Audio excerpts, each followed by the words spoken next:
Hello everyone and welcome.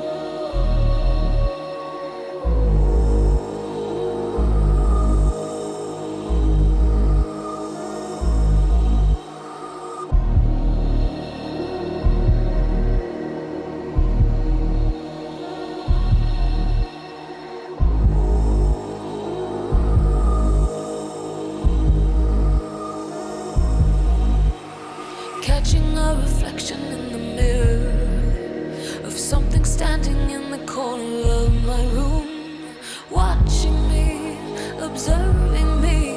Is it my imagination or insanity? A strange hum, a flash of light. I'm overcome, nothing but fright. Otherworldly beings taking me in the night. I'm an extraterrestrial hostage tonight. I wanna run, but I can't move. What do I do? What do I do?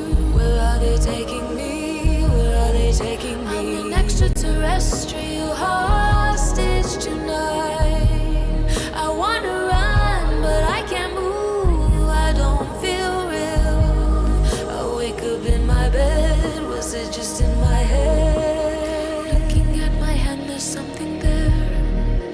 Inside of me, I'm feeling oh so scared.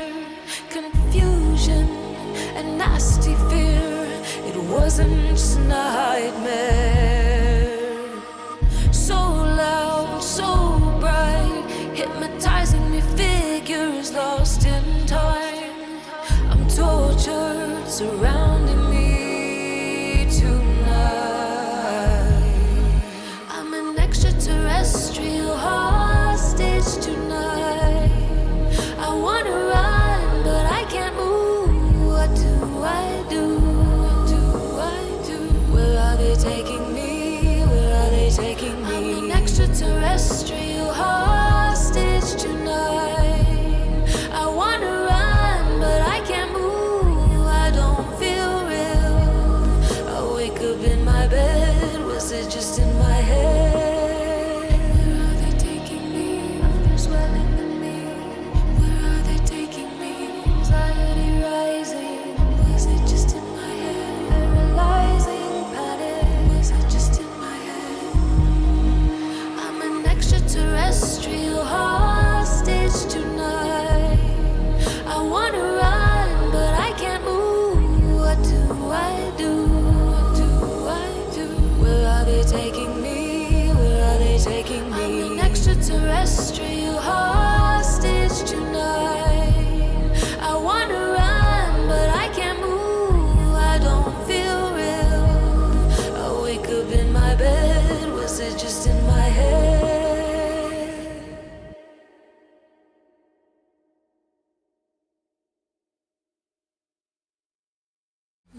Caution, my friend, this could be the end.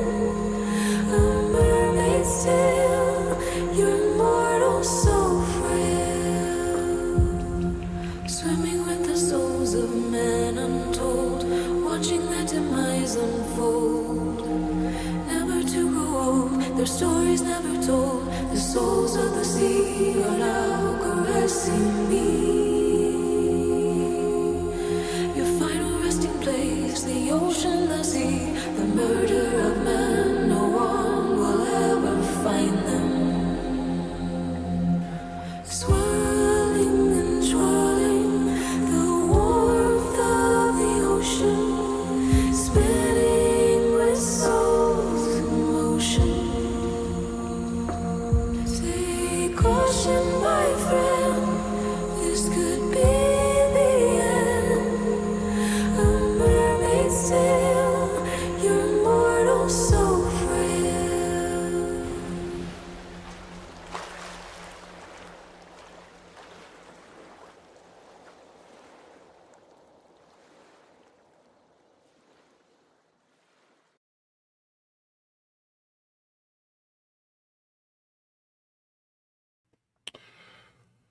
Welcome to Paranormal Roundtable. I'm your exhausted host. Did I say exhausted? I meant exalted host, Josh Turner. And yes, I am exhausted. If my eyes look tired and haggard, it's because, and that's why we're late.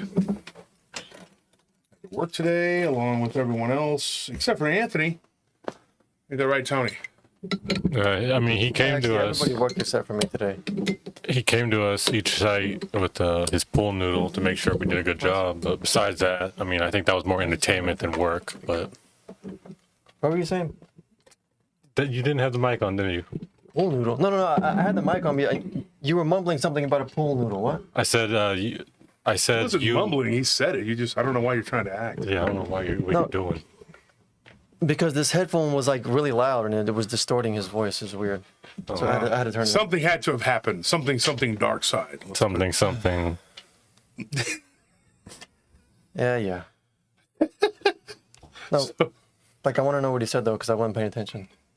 I know you were roasting me, but let's hear it again. I just don't want to say it again because it just. Yeah, he you doesn't want to be super negative. He doesn't even remember. You weren't there the first time. That's not my fault. Remember because he's been working like me. Yeah, he and doesn't. Nelly. We're both tired, and somehow the guy who wasn't working wasn't paying attention. Yeah, exactly. He was somehow out of it. Yeah. Well, you can put the Oh yeah, here's Tony working. It's more than what you're doing in the AC. What's up? At least I had to sit down. Bro, yeah. Kind of lay down and he wasn't horizontal, dude. With banjo in his lap.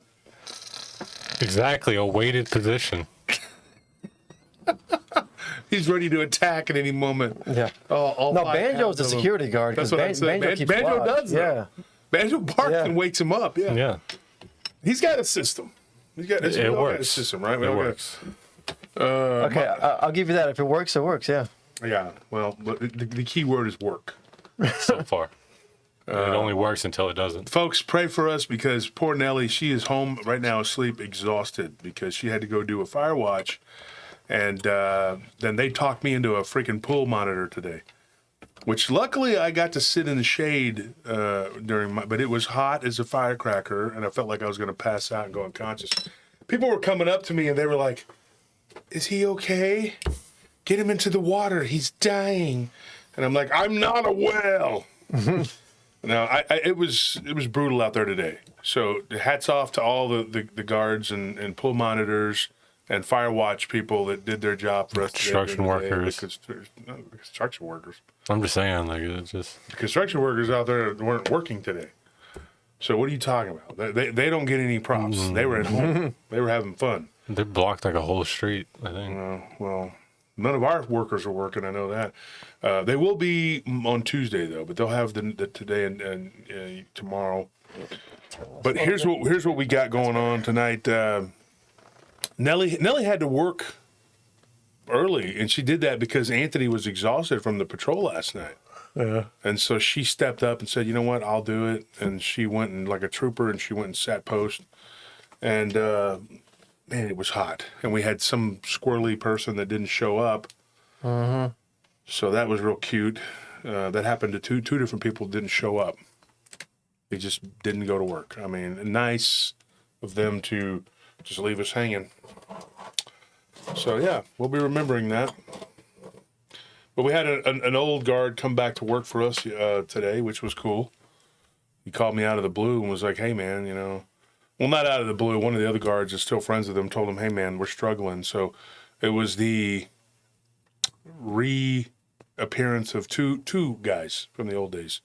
So thank you to Waleed and Big Jim for coming through and stepping up and coming back to help, because you guys have jobs. You could have just said, nah, I work all week, I'm not going to. So you chose to come back and help us and sit in the heat. So I want to give a shout out to that. So that's cool. They don't need the work. They're just doing it to help. And that's big. You know, people that do that, those are the kind of people that you want to give, you know, props to, whatever. Yeah, so post the PayPal at the top of the deal and keep it pinned up there. A lot of you are choosing to do the donations through the PayPal instead of going through the whatever, and that is super. Yeah, because YouTube takes like 30%. Yeah, so if you don't want to go through YouTube, that's perfectly fine. But if you want to make a comment, you want to post like a, you know, anywhere from $1.50, I don't know what is the minimum. I think the minimum's like $20 Yeah. or whatever to get your thing seen or whatever. That's perfectly fine. But if you're going to do anything above that, I would suggest going through the PayPal. And if you can't, and there's that, you still want to donate, and you just do it through here. We're fine with that. It's okay. However you want to do it. We don't, you know, it's no skin off our nose, your nose, whatever. Just do what you got to do.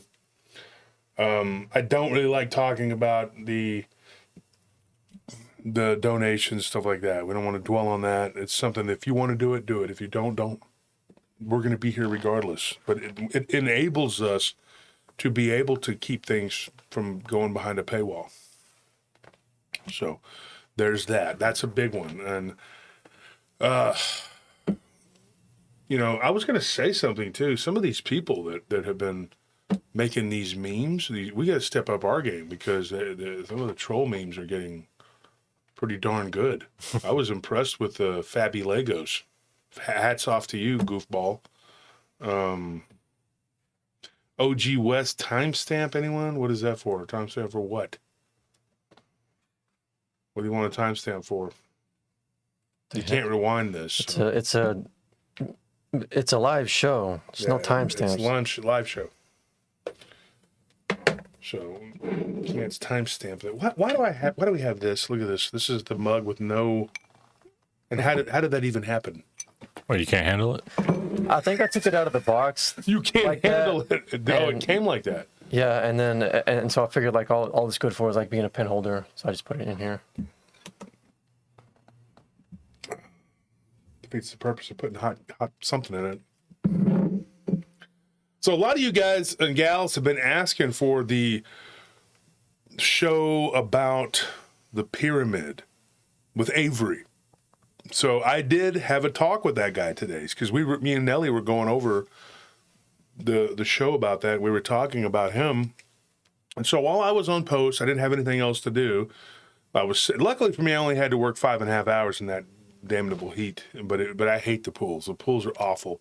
And the main thing is because you watch everyone swimming around in that cool water, having fun, and you're sitting there, you have to just sit there. You're not allowed to get in the water. You have to just sit there and watch them have fun. So for the most of the day, I just kept my head down and, you know, with the hat on. Got a big boonie hat, you know, you could wear, and just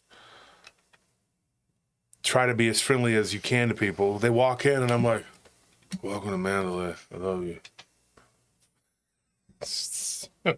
Actually, this is no bull crap. I did that to a few people, and one lady was like, excuse me?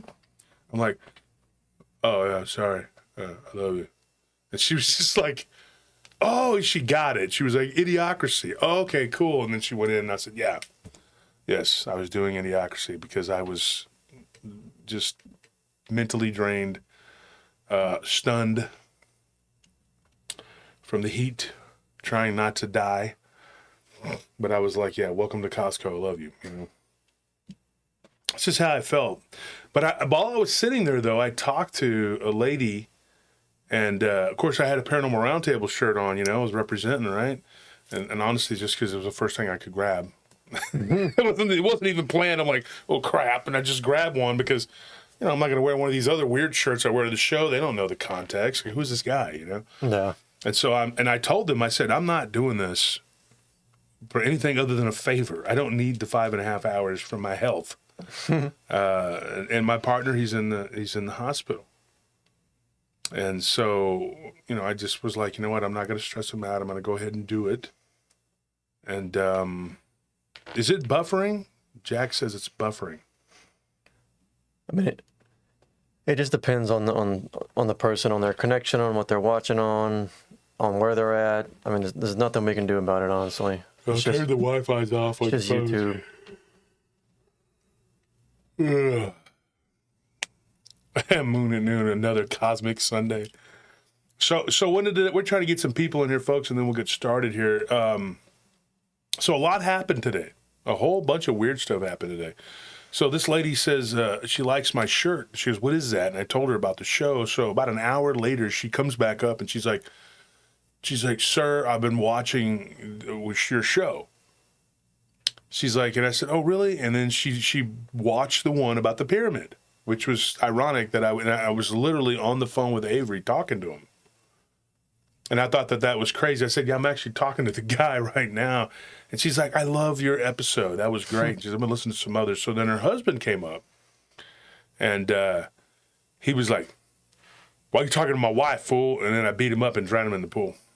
No, I mean, it happens, you know. Yeah. But he came up and he told me that he lived in Frisco, Texas, in a haunted house. He grew up there, and then started talking to me about some weird stuff. Now get this, I just kind of jokingly, I told him, I said, do you have anything about weird black pyramids? And he says, well, actually, that's why my wife gravitated toward that episode. He said, we got a black pyramid that we bought when we were on vacation. And they were in Mexico. Mm-hmm. And they had gone down to the Yucatan, and they had these little obsidian pyramids, like with the ziggurats. And he said, we bought one of them from this woman who literally, and I'm making a joke here. Okay. And the guy's name is Paul. I'm not Paul. I know you're watching, because you and your wife said y'all were going to watch tonight, and I'm running late, but I'm going to make a joke here, right? But I mean, like, they bought it from a woman who was selling like trinkets and stuff at the Mercado. Yeah. And she had one eye. Like, one eye was like, you know, like white. Oh, okay. And she looked like an old crone. Well, there's no red flags here. Yeah. Perfectly safe to Seems buy perfectly okay. a black pyramid And from an old witch. and then she asked them to answer me these questions 3, right?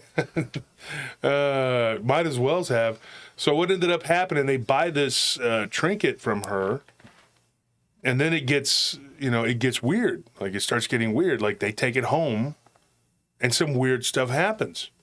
Now, here's the catch. The weird thing about that story, I listened to the whole story. I was sitting there listening, and it took my mind off of the heat a little bit, and I was like thinking, man, this is crazy. And so, you know, they were giving me all this stuff, whatever. And so, yeah, that's a whole story. We can get into that one. I mean, they just gave it to me today, and it was about a pyramid. The weird thing is, though, here's it wasn't like you would think. Like, if it's a pyramid that they bought down in Mexico, then why would this other being show up? Mm-hmm. That's what was really bizarre. Now, I would understand Zolotl or Zyptotec, but this other guy, why was he showing up? You know, unless there's a common, you know, there's something there, there's a commonality. Because like I've said before, the Aztecs' closest relatives are actually from India. Genetically. There are people who've done genetic studies on this, and they found that people, you know, were closely related to people from across the world. One of the things, I want to get Robert Kreider back on the show, because Robert Kreider has talked about how some of the natives here in America actually came from places like Persia and Egypt. Because his theory is them good old Anunnakis that people get so wound up about. And one gentleman just is obsessed with stopping the talk of that. Even to the point where one of our good friends had Ron Moorhead on, and so good old Perry, the roofie guy, got on there and started arguing with him and just would not stop on her show. And so, you know, the cease and desist have gone out. So just so you know. Hopefully that will get you to shut your mouths and leave us alone. At least for 3 of you. The others, we have to keep working on those to get those done. Because one of them, I'll be real honest, and I hope you're listening. My lawyer just said straight up, just sue this guy. He's on his show every day. Your name is being thrown out there every day. You just, why bother with the formalities? And I hope you're listening. And you know who you are, and you have turned your channel into talking about me. Thanks for the support. That's great. But our legal counsel was like, you know, these cease and desist, just go after him, shut him down. Which is great for the people that you're fighting with in court, and you know you are. Yeah, I was going to say, you got your own legal trouble. You got your buddy. own problem, but you won't stop, and you don't stop. It's just like every day. Which is fine. Like, I haven't even been responding to this guy because he has the problem. You know, I guess he figures he's in the final throes of the war. Let's just throw all the units we have left into this and let them all be cooked. And somebody just said cook and crack. Now, actually, that's not true, cook and crack, because what I was told is any time that they do whatever they do, just post it up there on the thing. That's perfectly fine.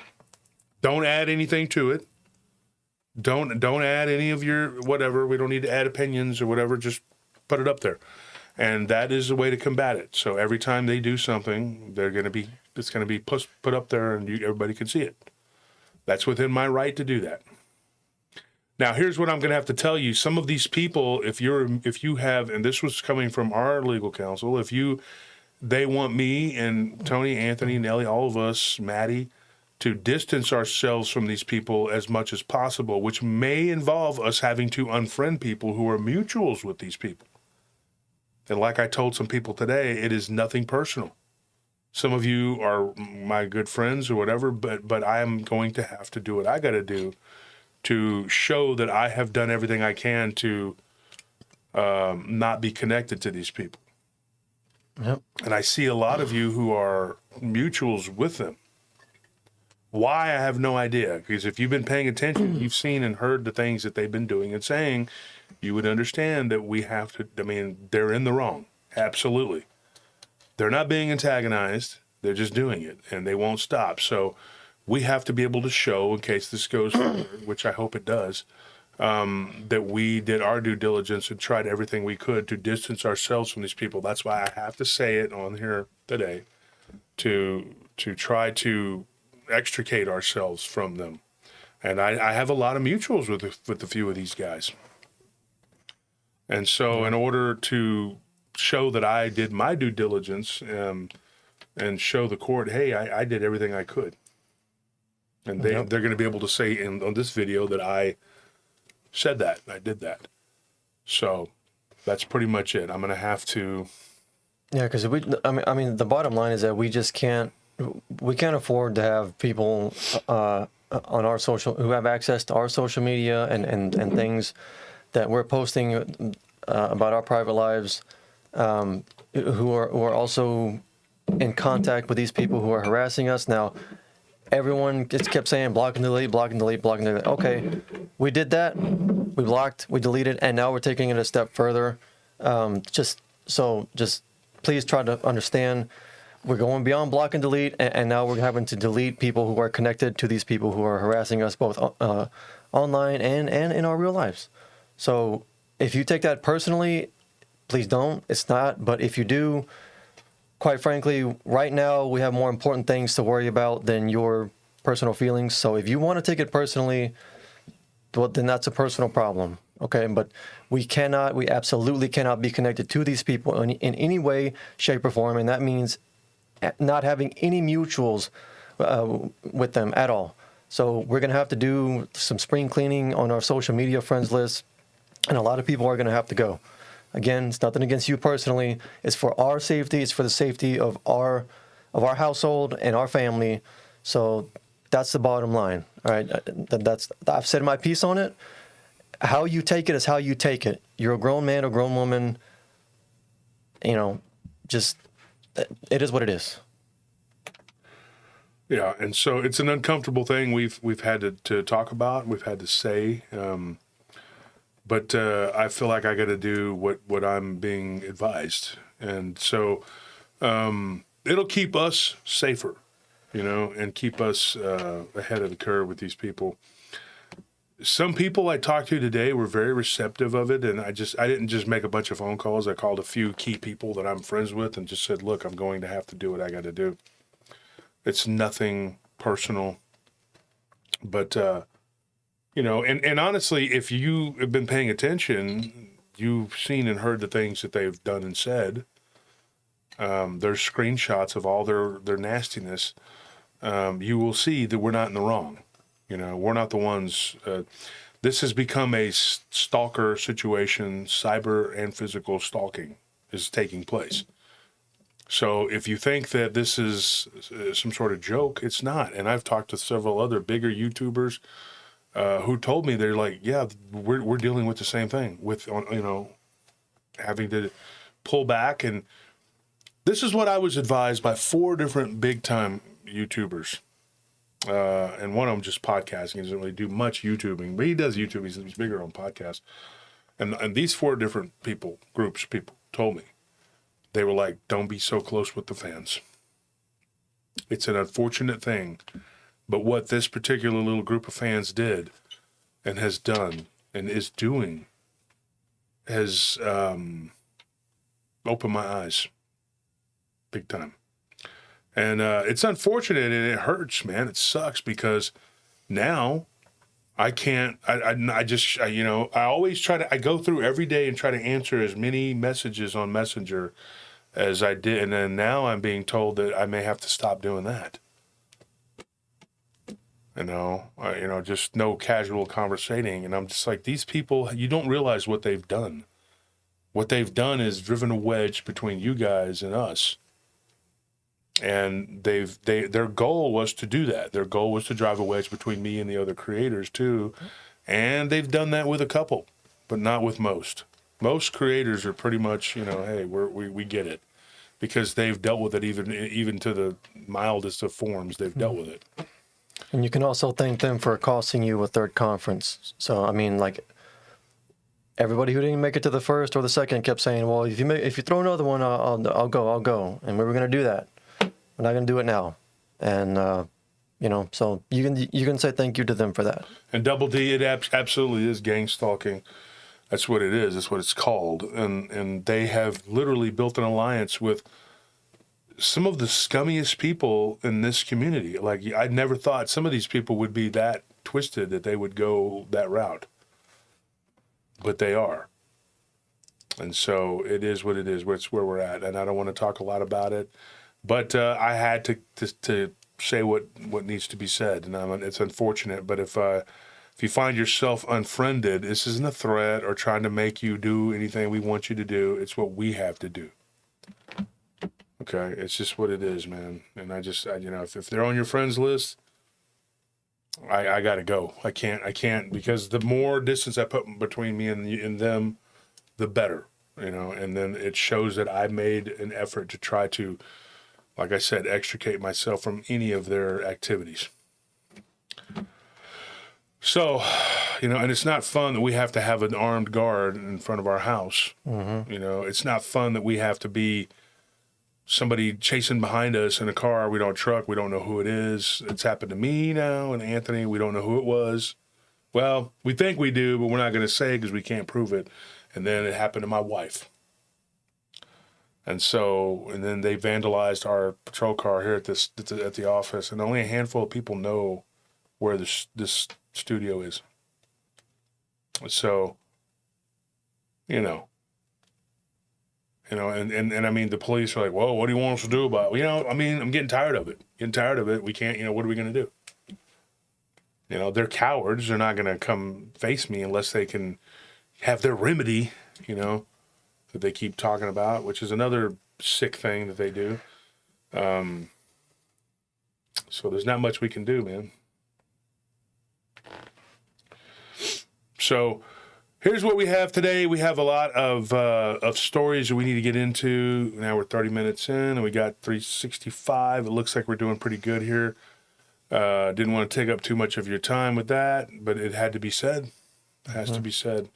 And unfortunately, it's to the point where you just can't have fun anymore. No. You can't just live your life and have fun and be left the hell alone. Now you got to have maniacs. And I was on the phone earlier today with Bettina. We were talking about it. We were talking about how one of the reasons why she pulled away from the community, and she said the same thing that 5 other, we'll count her as 5 other, YouTubers said that we have to pull away from the fans. And you have these people to thank for that. Y'all did that. You did it. One guy's actually hired a bodyguard. Not for them, but because of what he's going through. And it's... good grief, dude. Are you kidding me? Is that what... I'm not hiring no bodyguard. I'm my own bodyguard. But y'all too cowardly to come face me. I mean, you keep talking about your remedy, do what you got to do.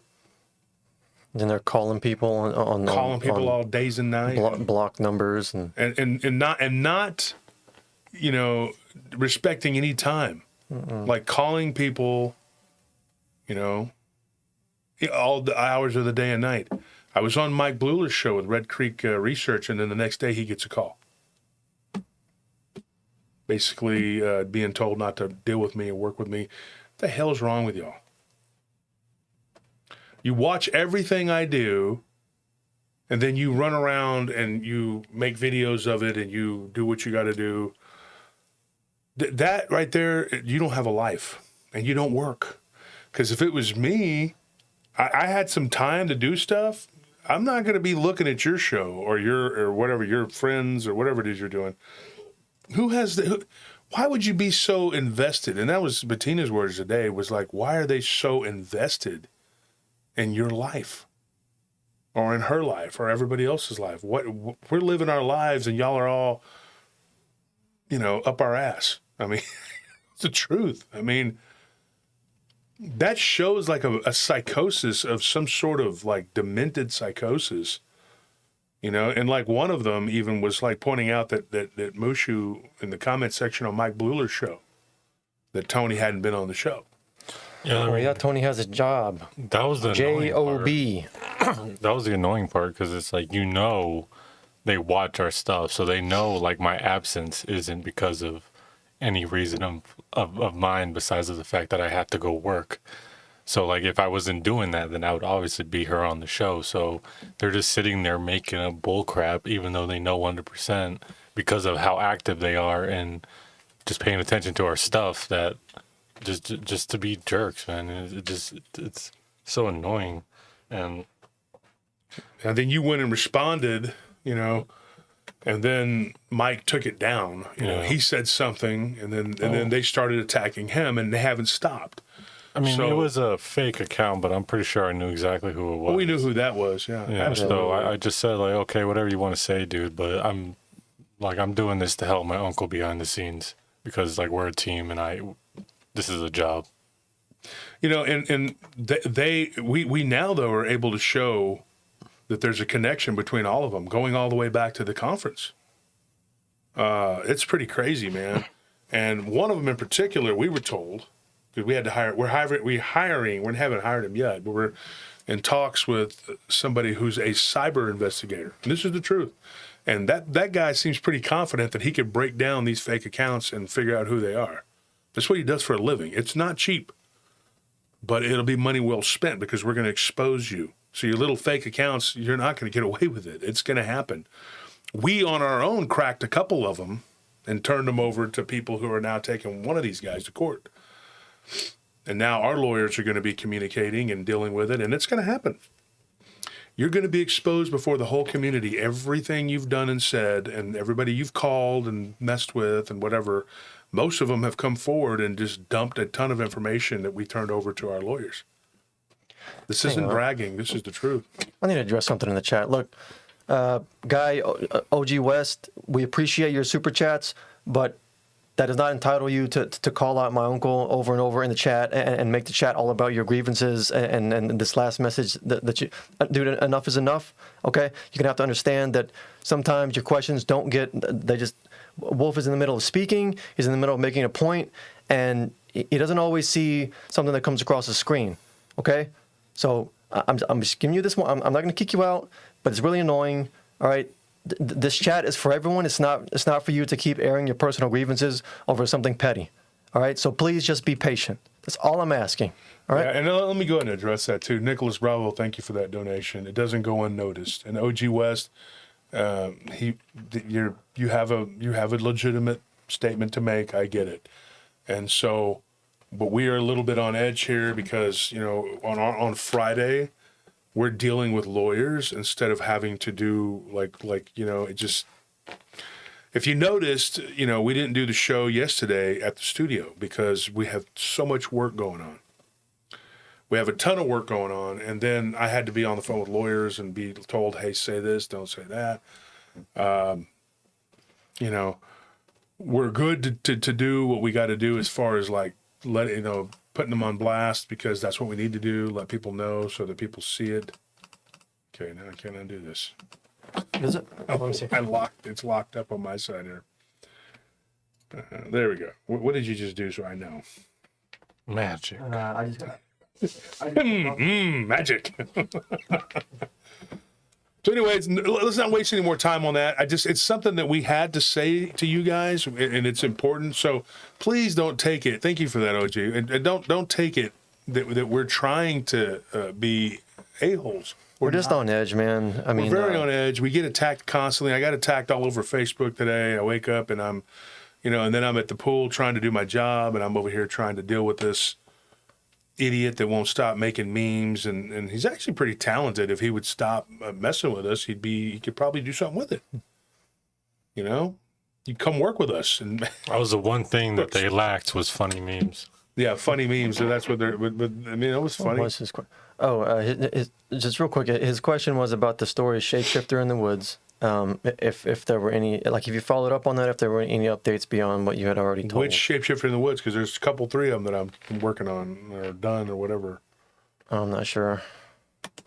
Yeah, I don't know which one that would be. I honestly, I got a couple different ones that I've gotten recently, and a couple of them I haven't told yet, but I know one of them.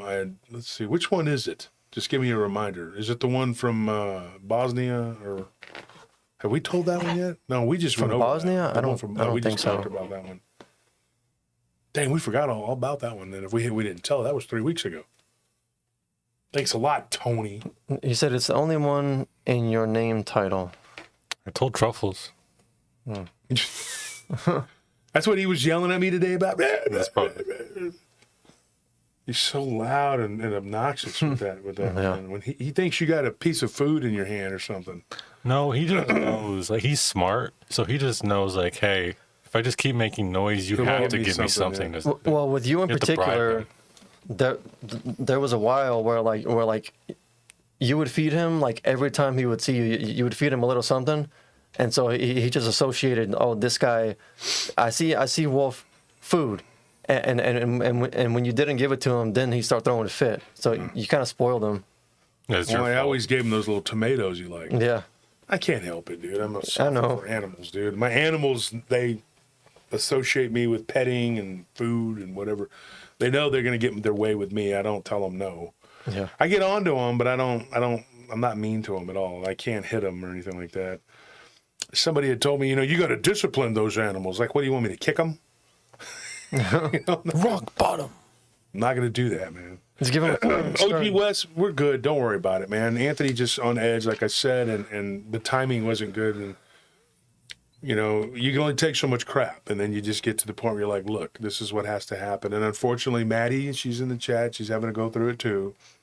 Yeah. And you know, Honestly, OG, it was more like a thing of you were kind of put in the spotlight, but it wasn't your fault. It was like it's something that has to be addressed. Yeah. I want to say something else too. I was on Don't the take it phone personal, for like man. an hour with Bettina today, and then after that, I was on the phone with Barton.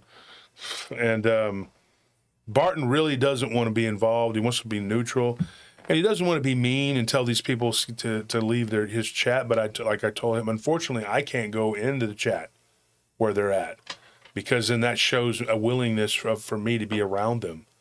So I won't be in Barton's chat. That doesn't mean that you can't go there or you shouldn't go there, but they will be in there running around saying stuff. So Barton and them aren't letting them say bad things, though. Let's get that straight. And I need to say that because some people are actually messaging me saying, oh, well, Barton's allowing them to do and say whatever. No, they're in there and they're saying things, and that's within their right. As long as they don't say negative things, that's fine. You know? So OG West is talking about Arturo. Arturo Muro. That's his last name. His story. That's episode 90. So if you listen to episode 90, we brought him back for a live stream recently, but you're gonna have to kind of skim through the recent live streams because he retold his story, and then Wolf kind of expanded on it with some new information that he got between episode 90 and this most recent live stream. So it was a really cool live stream, but I wish I could give you the live stream number off the top of my head. But it's there. You'll find it. Just go through the recent live streams, and you can kind of skim through until you see the guest. This guy's name is Arturo. Well, this guy, you're actually in luck because we were actually going to retell one of those from the state park. Mm-hmm. And there was a lady who had an incident. And I don't remember what name I used. It wasn't her real name.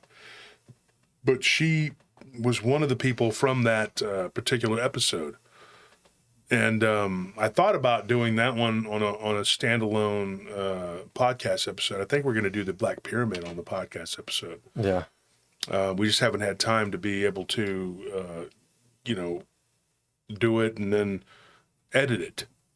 Because one of the guys that's going to be, he's working with us now. He's going to be helping with the editing and getting all that stuff knocked out. He's in Alaska right now. When he returns, he works for us, and he'll be doing a lot of work on PRT. In fact, he's probably going to become a part-time employee for PRT. So here's what we got. We had a story from that park, from Pedernales. And there was a woman who went camping there, and I'll just get started. We got 400 people now. She went camping out there in the middle of nowhere. And Pedernales is literally like southeast, it would be southeast or southwest of Austin. Let me check. No, good look it up. But she went camping out there, and she was with her husband, and they saw something really wild.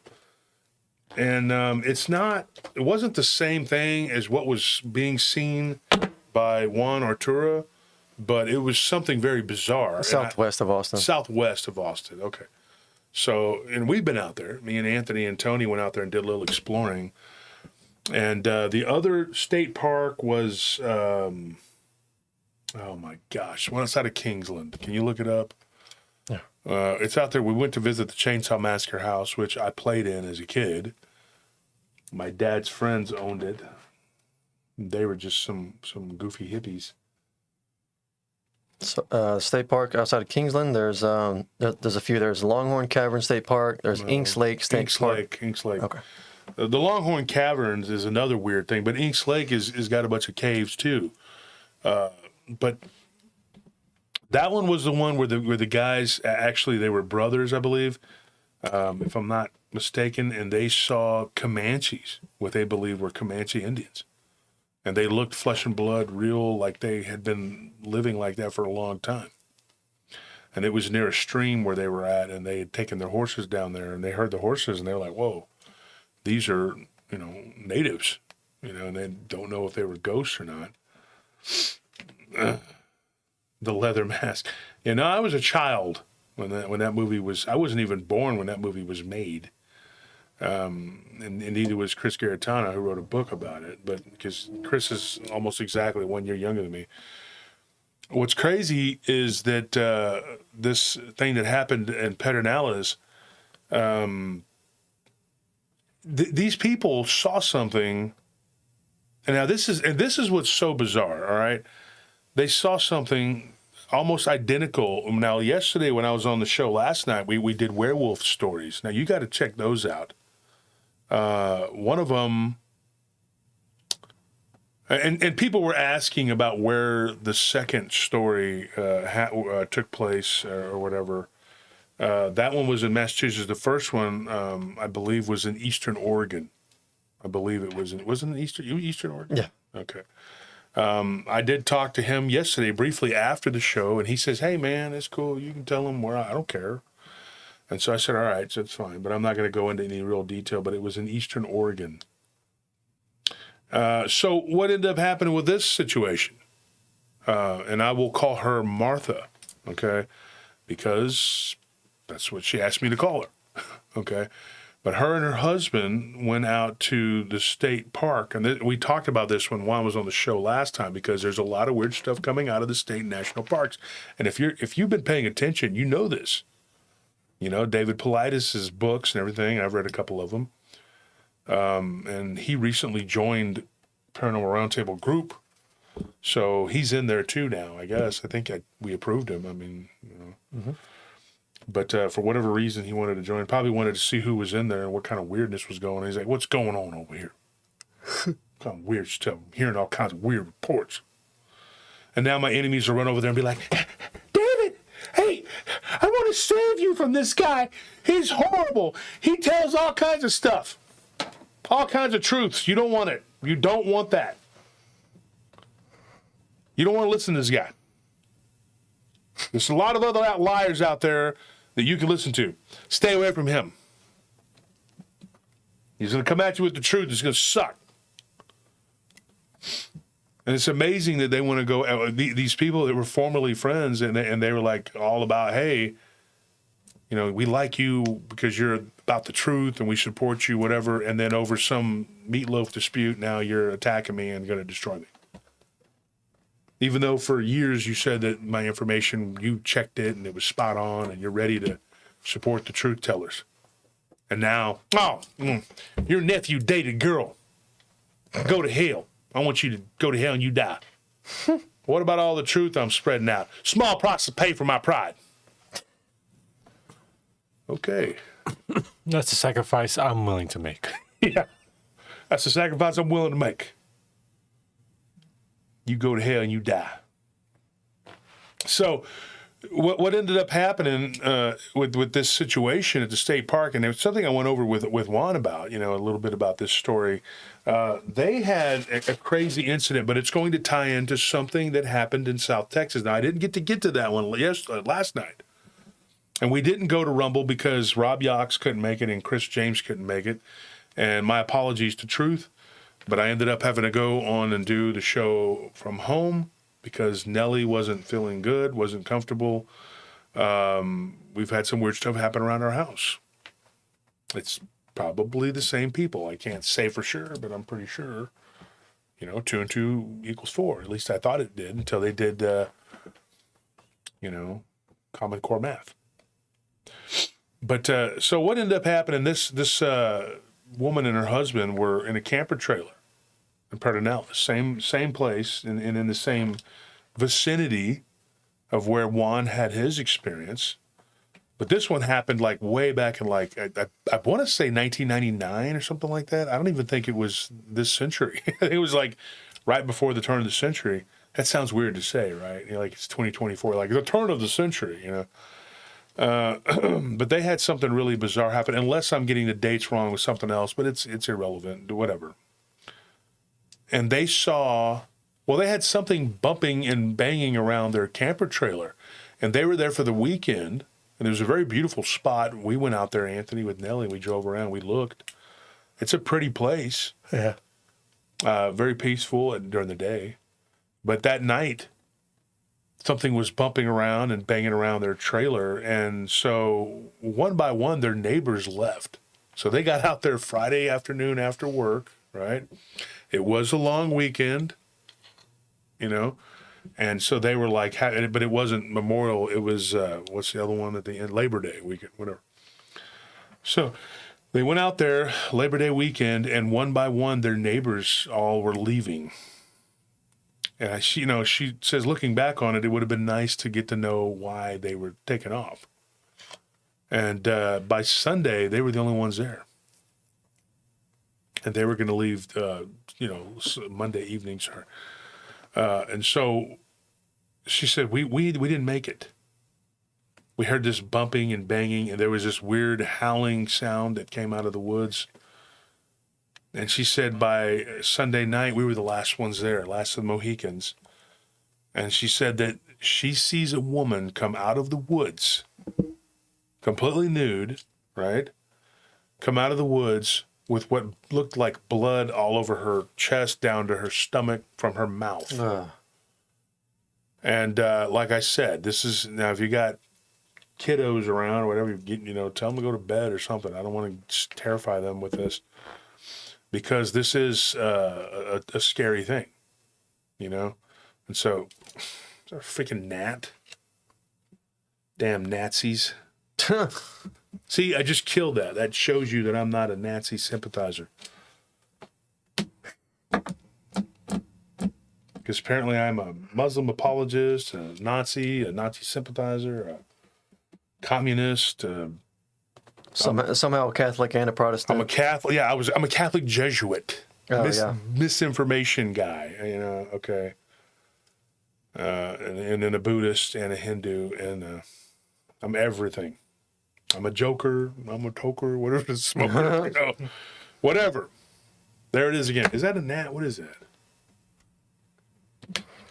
I can't see it. Can't kill it, man.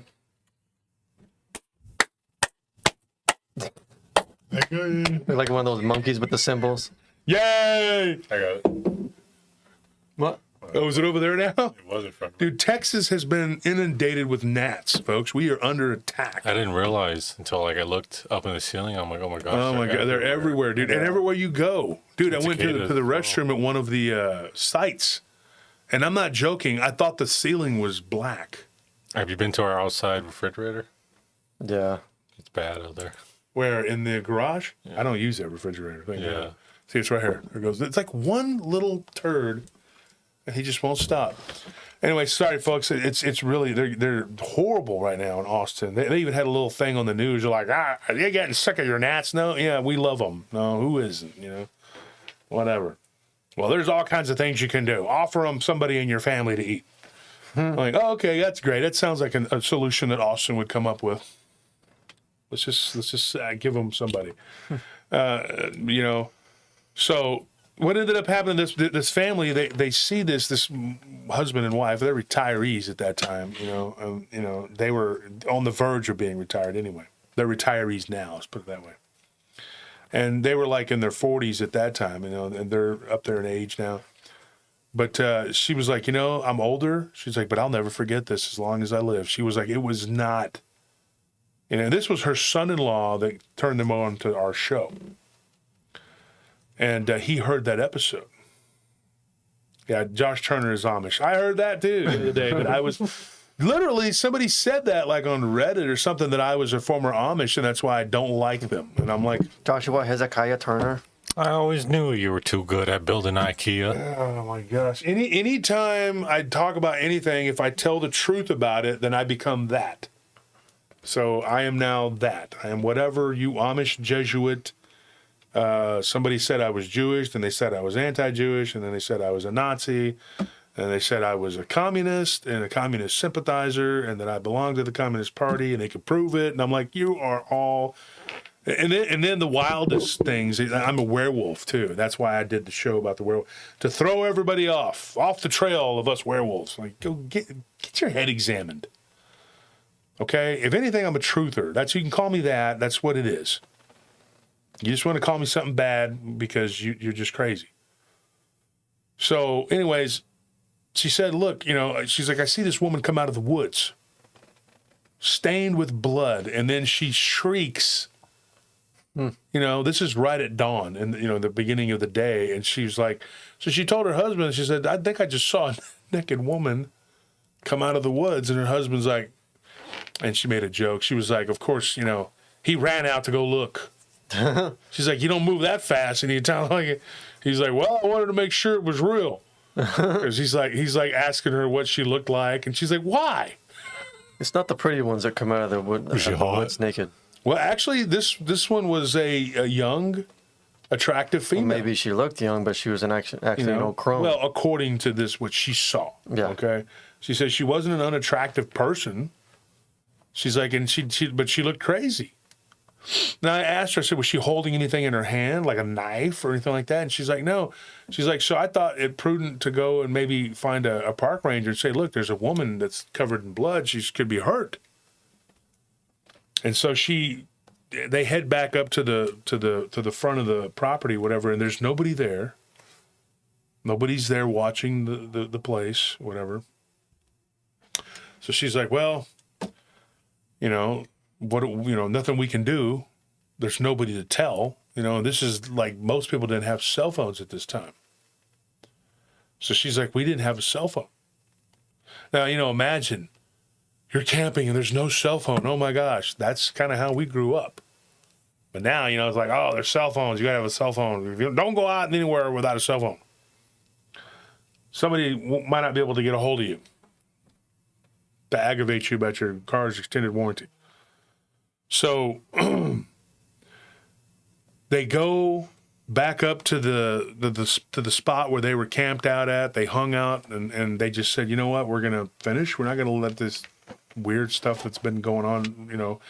But then the conversation came up at dinner, you know. She's like, it's dusk. And we were like talking and we were like, you know, do you think maybe this is something to do with what's been bumping around because the first night they were there, they felt like their travel trailer was getting like tossed about and they woke up from it. So then that night, which would have been the Sunday night going into Labor Day, you know, they end up with this weird grunting, growling noise. And Hal, that's her husband, he had had enough.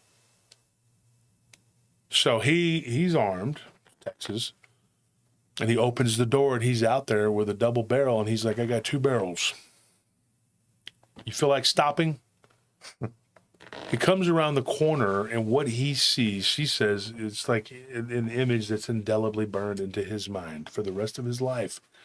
He sees what looks like he can't even say really it was a woman. It looked like a woman in the middle of for me, what I think it was a woman that was transforming into something on all fours. And there was like hair all over this woman. His wife comes out behind him and she's packing too. This is, you know, like I said, Texas. And these people, they were from Corpus. They came down and they were like, you know, oh my gosh, what is that? You know? And she said that in the face, it kind of looked like the woman that had come out of the woods, but not totally. She couldn't say 100% because this thing now was changing into, as she called it, a wolf woman of some kind. Did not have a wolf head at that point, but her body was stretched out and the back of the legs, get this, looked wolf-like. And then they saw this black mass kind of zip around the other side of the trailer, like flying around it. And they were like, what is that? And they go back inside the trailer and without even missing a beat, they're like, we're out of here, you know? But the problem is that they were going to have to take the truck, pull it in, and hitch it up to the trailer. This is not a travel where you can just drive it, an RV. It's one of those that's attached to the truck. And those afford you, you know, like you can put that on your truck, and they have their advantages and disadvantages. Now, the advantage is that you can detach it from your truck, and then you can go and drive and explore and go do whatever and go places that the RV can't. Disadvantage, you see a wolf person in the middle of transforming, and it's not a quick out. You're not going to jump in the vehicle and take off. So they're back in the trailer, and then they're like, we got to get out of here. And this thing is right outside of their vessel. Not exactly right outside, but about 15 yards, you know. And then they felt something shaking the trailer.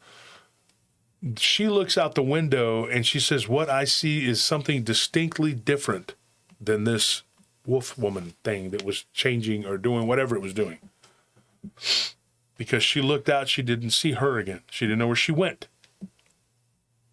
And this being that was standing there before them is not what you would expect. It looked kind of Bigfootish, like a Bigfoot would look.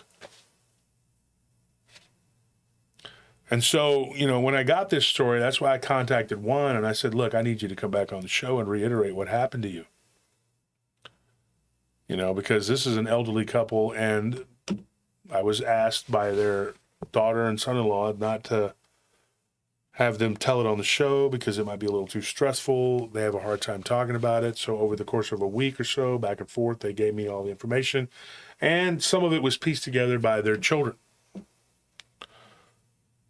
And so when you look out the window and you see Bigfoot standing there, or what, I mean, the only way they could describe it was a Bigfoot type being. Because I asked him, I said, and you know, I mean, we know what the different descriptions of Bigfoot are. There's, you know, but there's some that pop up quite a bit. Now, Tony and I were kicking around the idea of making like a field manual, not like a field manual, but you know how we were talking about the different types of Bigfoot. Yeah, kind of like a encyclopedia maybe, or. Yes, and kind of categorizing, cataloging the various types that people run into. You know, or it's just at the very least give people an idea of what they're seeing, because it's surprising how many people just go after they have their encounter. They're like, they form their own opinions, or they are thinking to themselves like, oh, what I saw was entirely insane, and it's like a one-time thing, because there are really unique accounts that like for us would be like, oh no, like that fits this category. But like if you were to research and try to find it yourself, it wouldn't be something that you could just find. So I mean, I think that encyclopedia thing was, I think that's what made me think of it. Yeah, people in the made comments us start talking about it. They're calling it a bestiary or bestiary, however it's pronounced. A bestiary. Mm-hmm. Yeah, and to me, it was just like a field guide to weird stuff.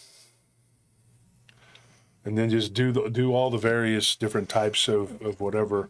Write a Bigfoot survival guide, and it's just one page. Stay out of the woods. Well, I was talking to Ryan Edwards the other day. Him and Ken both. I've talked to him, and kind of threw the idea out there about this.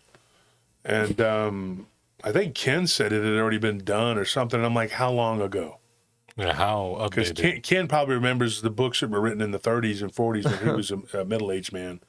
And I'm like, what? And he's like, well, when I was a boy, I was like, there's nothing but Indians in this country. Look, we're talking about now, Ken. Now. Okay? Not the 1910s. I'm messing with you, Ken. You know I love you. I'm joking around.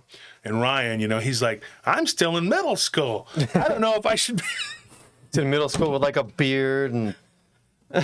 I got in trouble the other day for bringing Pabst Blue Ribbon to the. And in another news I saw today, I saw that David Spinks actually tore down that house.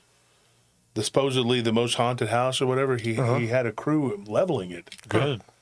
Yeah, that was interesting. So hats off to you for doing that, David.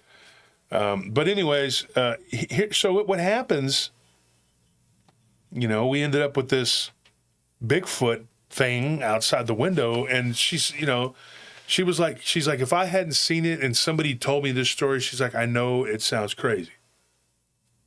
And she's originally from England, and her husband was in the military, and he met her while he was in the Air Force or whatever. And so she's been here for 40 years. She still has a little bit of an accent, though. And she's like, if I hadn't seen it with my own eyes, I wouldn't believe it. If you'd come to me and said, there's a wolf lady out there transforming into some beast, and there's a Bigfoot out the window, I'd think you were crazy. You'd flown over the moon. And I'm like, yeah. Exactly. Because that's what I thought. when I first heard this crap. I'm joking. I'm not. I was just like, and then Anthony walked in, and I'm like, kidding, folks. I'm kidding. But no, I was listening to this story, and then he went back outside. Her husband, who he's a pretty tough guy. He was not. He did something interesting one time, and I did this too. I actually stood off a black bear one time when I was camping way up in the Northwest, and he did something very similar to that. I threw a stick in its direction, like at it or whatever, but he actually pulled out his knife and was like, "Hey, it's K-bar for a reason. Yeah. It's gonna kill the bear." And so he was like, I was fully committed to this thing, and he was telling me this story. But that's not about paranormal or whatever, but it was interesting. And luckily for both of us, the bear retreated. But I was with two other people, and they weren't doing anything. They were just going, "Shoo, bear, shoo!" And I'm like, it's not shooing. It's like looking at his paw going, Like it's a "I don't wear domesticated shoes. animal that you can just boss around. I don't wear shoes, but I'm going to use this claw to take your face off." And I'm like, "Nope, you're not." But if it was a grizzly, I'd have been, no way in hell I'd be trying to shoe bear or whatever. There's no killing a grizzly. Swiper, no It's not swiper. gonna happen. Nah, dude. I mean, they claim that people do. The guy I mean, that from made a the distance K-bar. with a 50 cal. No, maybe. the guy that made the K-bar. He says they claim he killed a bear with it. A grizzly? It was a grizzly, yes. Yeah, it was. I Not think- no Maybe little, not a fully grown one. Back in the day, people would like hunt them, but like it was extremely dangerous, and like they would have like bear suits made. yeah, I've seen spikes those all with over the him. spikes all Yeah. over the head and Yeah, everywhere. those are Vein from looking. Kamchatka. Yeah. So what ends up happening with this story, right? This situation gets ridiculous. He goes outside, she's screaming her head off, and he's like, "We got to hook up the trailer, or let's just get in the truck." But then he couldn't find the keys. And back in those days, you did have to have the key to unlock. It was like a lot of those trucks still. Yeah. His was like, an older Chevrolet, and he's like, reliable truck. But if you lose the key, you're not gonna be able to get in it. If you don't have the key to turn to unlock it. So they're digging around. She's trying to find the key. They're inside the trailer. But this thing doesn't stay there and try to assault them. It just walks off. It walks away. And they don't know where the woman went. So the question for me, and this is where I was like, wait a minute. The woman is not there, but this Bigfoot creature is. And the Bigfoot creature, they said it was taller than their trailer, 8-9 feet tall. And they were positive that it was at least between 8 and 9 foot, 8.5 maybe. And so I guess the $1 million question is, did the woman turn into that? Did she change into this Bigfoot creature? Because it didn't look like the backward bent style of the legs would lead me to believe, if you're a logical person, I mean, of course, most people would think if you're a logical person, you wouldn't believe any of it. But that's not where we're at. We're on a show. We talk about this. But if you're a logical thinking person and this person tells you there's this backward bent legs, I've seen them, so I know they exist. Yeah. The backward bent leg, that would lend credence to this thing being some sort of dogman or werewolf. Same thing to me, just different names. But I don't know. What do you guys think? I mean, before we go forward with this, do you think that it was? I mean, she turned into that, or I do, like, just automatically right off the crack of the bat. I mean, because shapeshifters to me are a real thing. They're just as real as like these pliers that I'm holding. I mean, it's in my mind, it's not even a question. It's not even like a lot of the paranormal to me is not even like it's like it's not even up for debate. It's there and it's real. It's just as much a part of our reality as anything, as the most mundane concept is. Like 2 and 2 makes 4. That's true. Shape-shifting is a real thing. That's also true. Now, the ins and outs of it, the logistics of it, I don't know. I can't say for sure that how it works, but I can say for sure, at least in my opinion, that it's a real thing. Mm-hmm. I mean, it's definitely that, or it's a case of something that we don't really see a lot of, but two different creatures kind of working together for some reason. Like, 'cause, I mean, that vicinity of them being that close, I think most of the time they are fighting. So, or like they just don't tend to like each other. So it just doesn't really make sense for anyone. But it's not unheard of, though, for them. It's not unheard of, but I mean, so like if that's the case, then is it that they were working together? But then it's like, what was even the purpose of that? And the only thing I could think of off the top of my head was that maybe he caught her changing, and then like she just got afraid, so the Bigfoot came out to distract so that she could get away or whatever. Andrew Brown, he just hit the nail on the head of what I was like. This is why I love our audience here, okay? Andrew says, like last night, if the woman did something, open portal ritual, maybe more than one showed up. Yes. Because like Juan was saying, they were doing some sort of ritual. I mean, they were doing something out there. Mm-hmm. So if this woman opened up some sort of portal, or she was trying to... Now, remember last night's show? That's why we're talking about this today, because it all ties in. It's just hurting my eyes.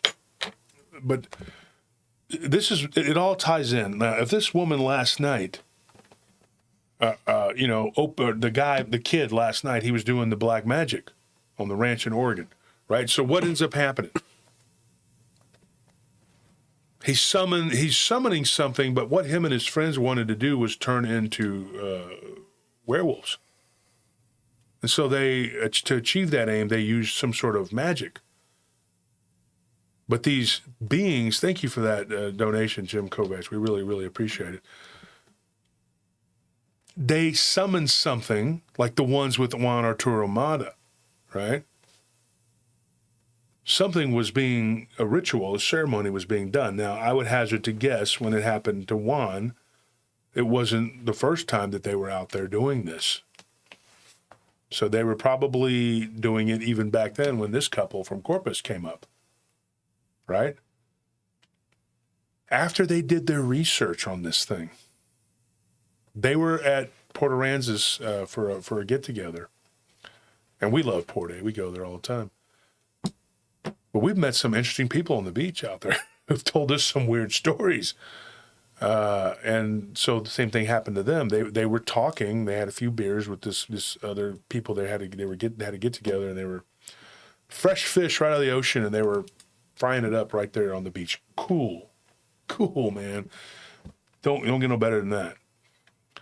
And so they were on the beach, and they started their grandson, who was like just a little kid, it was just not too long ago. And he started talking about, well, he's not a little kid, but he's young, whatever, teenager, whatever.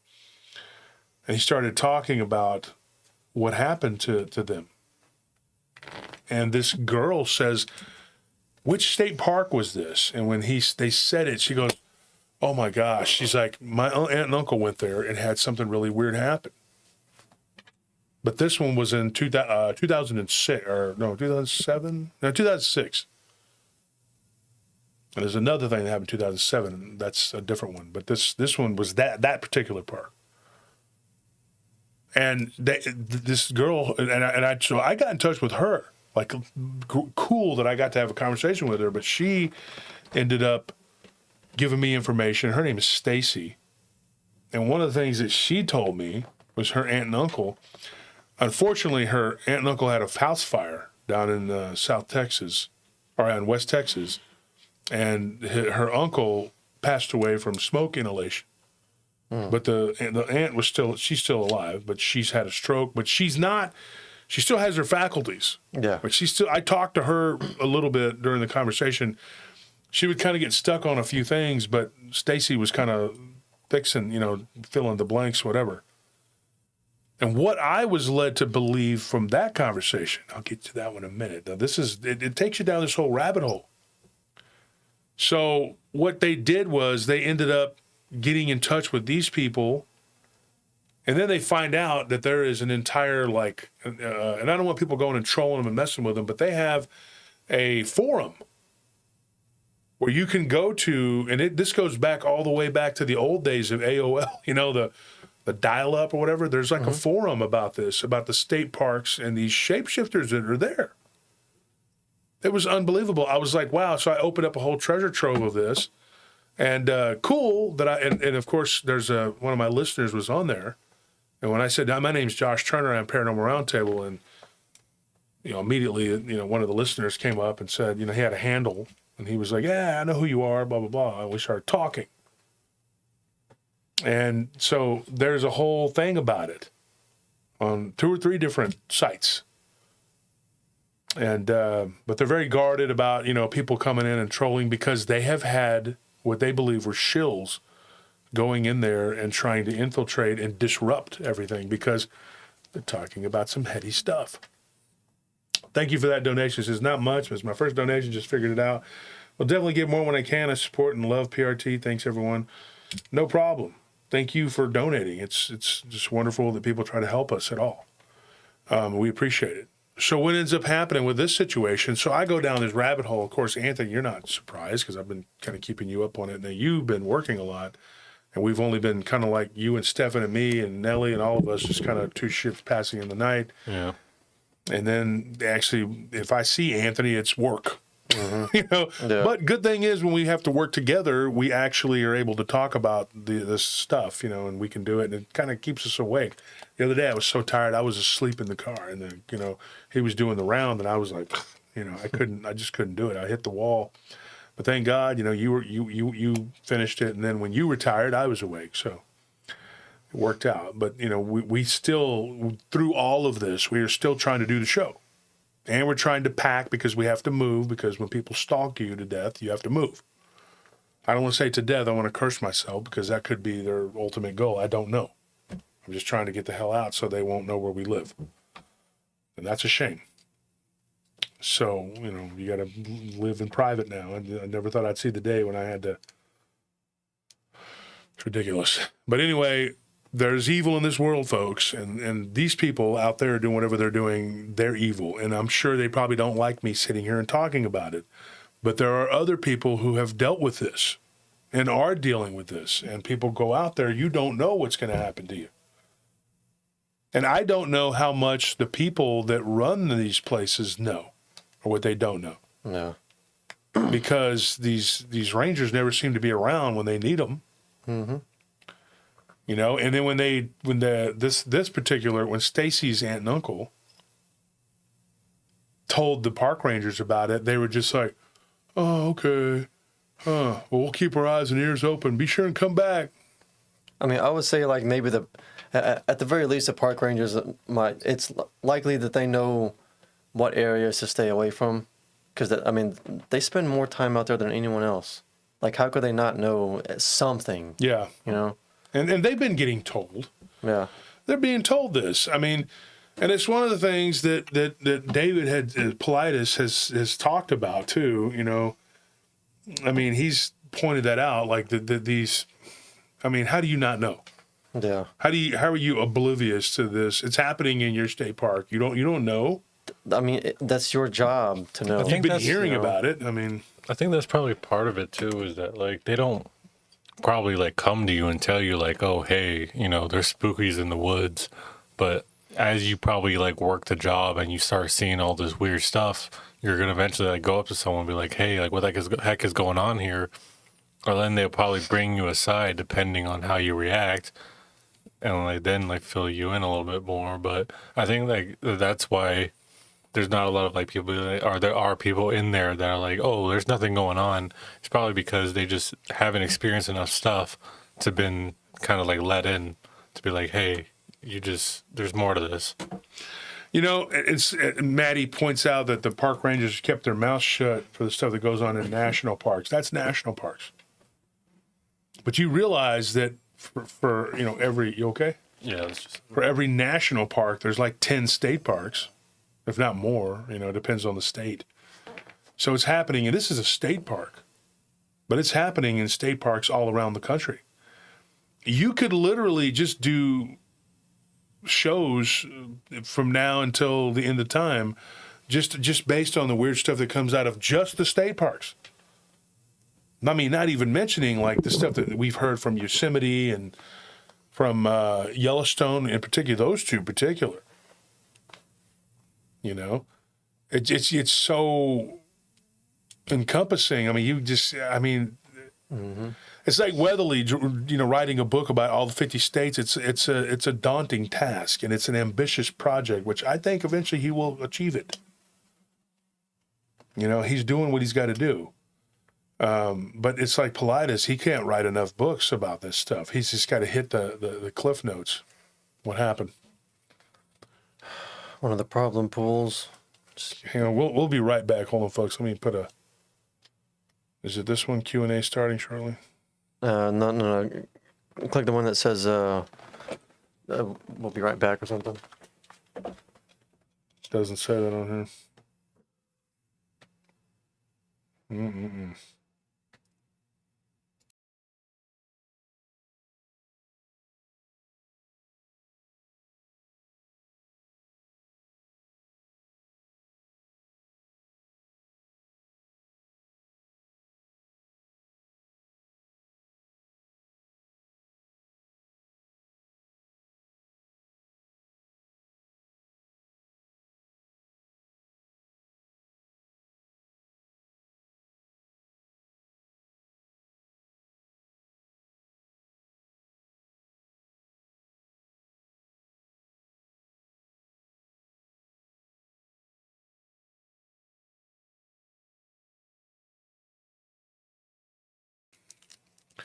All right, so we're back. Sorry about that, folks.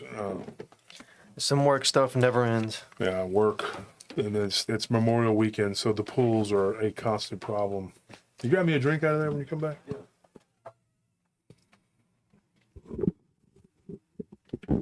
Happy Memorial Weekend, everybody.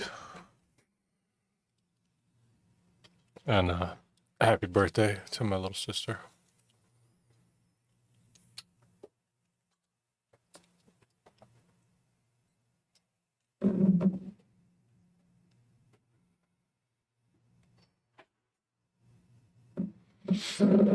Wish I could just do the show, not have to deal with work, but it is what it is. Maybe one day. Yeah, maybe one day we'll be free. Not likely, but who knows. So back to the original story, and then I'll bring it together. What Stacy's aunt and uncle went through, very similar to what Juan went through. This stuff is all connected, folks. So they decide to just get out of the trailer. I mean, he's telling her, get the keys, let's get out here. And he's looking around. This tall, hairy being is no longer there. How it disappeared so quickly, he doesn't know. It's still, like I said, it lends credence to the aspects of this paranormal whatever. And then they get in their truck and they bounce. And they drive into town. They keep going until they get to a hotel, and they decide to come back for the travel trailer the next day, in the daylight. Still nobody around. Nobody's there where they were at. And I was like, what was it like having to hitch that trailer? He's like, dude, your head's on a swivel.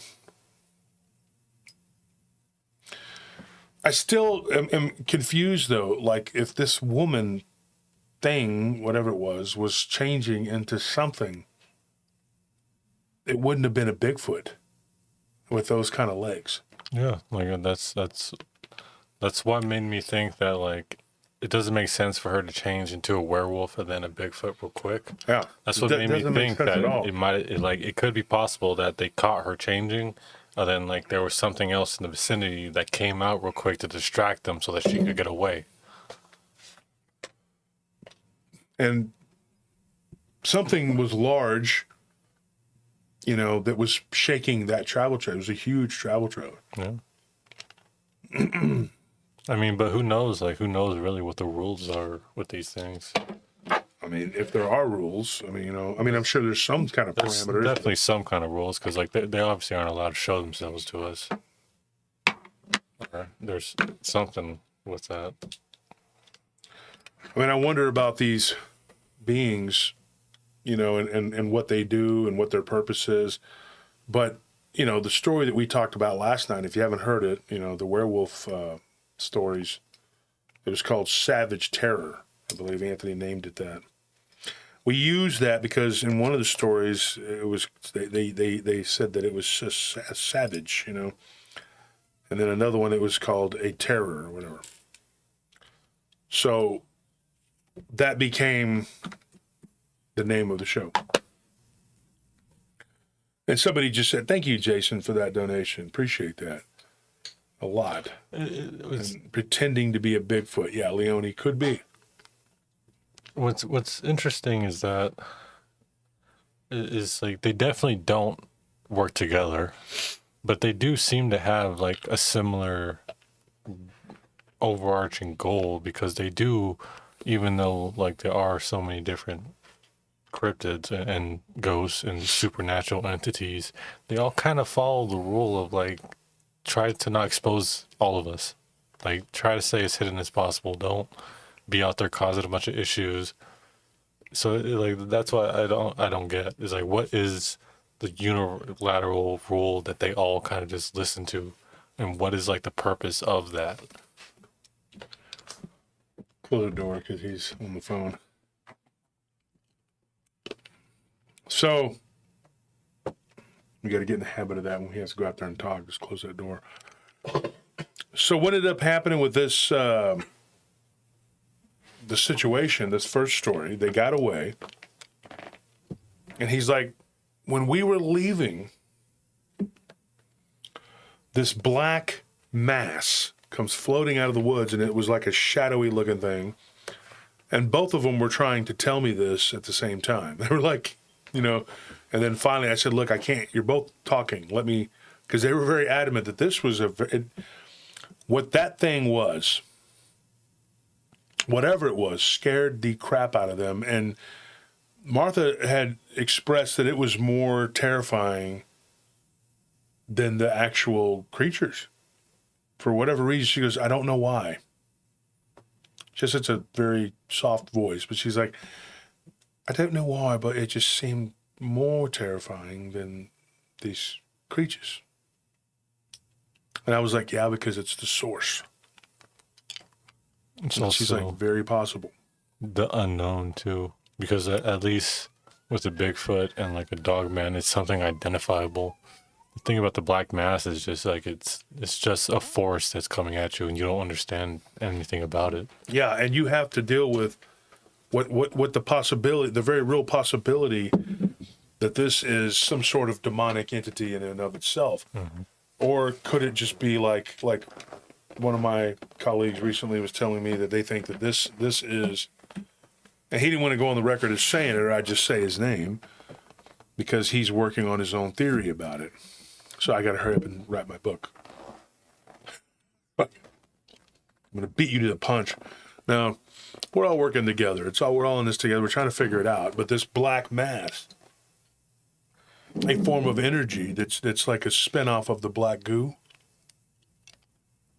or is it a demonic entity of itself, or is it like Joel told us that it is the other?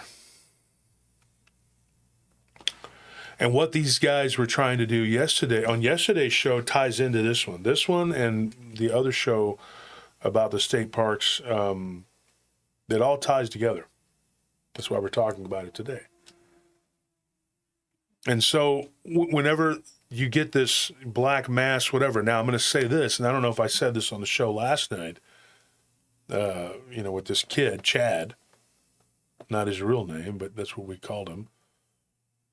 But Chad, for 2 or 3 weeks, was seeing, his family was seeing these black shadowy masses moving around the property. That was the prelude. See, that wasn't, the first thing that was seen was not this weird bear man looking thing up in a tree. No, it was this mass, these black shadow beings that were moving around the property. And one of them, when him and a couple of his little friends were hanging out at the pool or whatever, that something was in the pool, and it came up out of the pool, and it was almost like a bat with a human head that they describe. I don't think I told that part.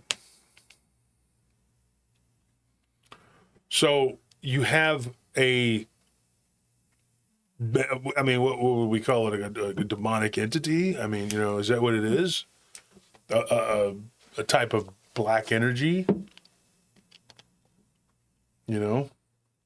What Juan reported seeing with those black things floating around, it's weird. It's really weird. Now, this is what happened. He said, we go back home. At that time, they were living, south of Corpus. No, I'm sorry, north of Corpus. And he's like, we had a home in San Antonio because he was in the Air Force at one time, And he's like, we were living in San Antonio. We had just moved and we bought some land out near Mathis, or I think it was Robstown. I don't know, in between those places. And he said, I was out fishing with a friend at Lake Corpus, and that's another water you don't want to swim in because they've found bull sharks. Yeah. because when the storms happen, the water will flood, the hurricanes, and the water mixes, and bull sharks are there. So be real careful. Don't go swimming in Lake Corpus Christi. And don't let them tell you that they're not there either. If they say that, tell them Josh Turner said, you're foolish. Okay? Just tell them I said that. So anyway, he was with a friend of his, and he was telling him this story.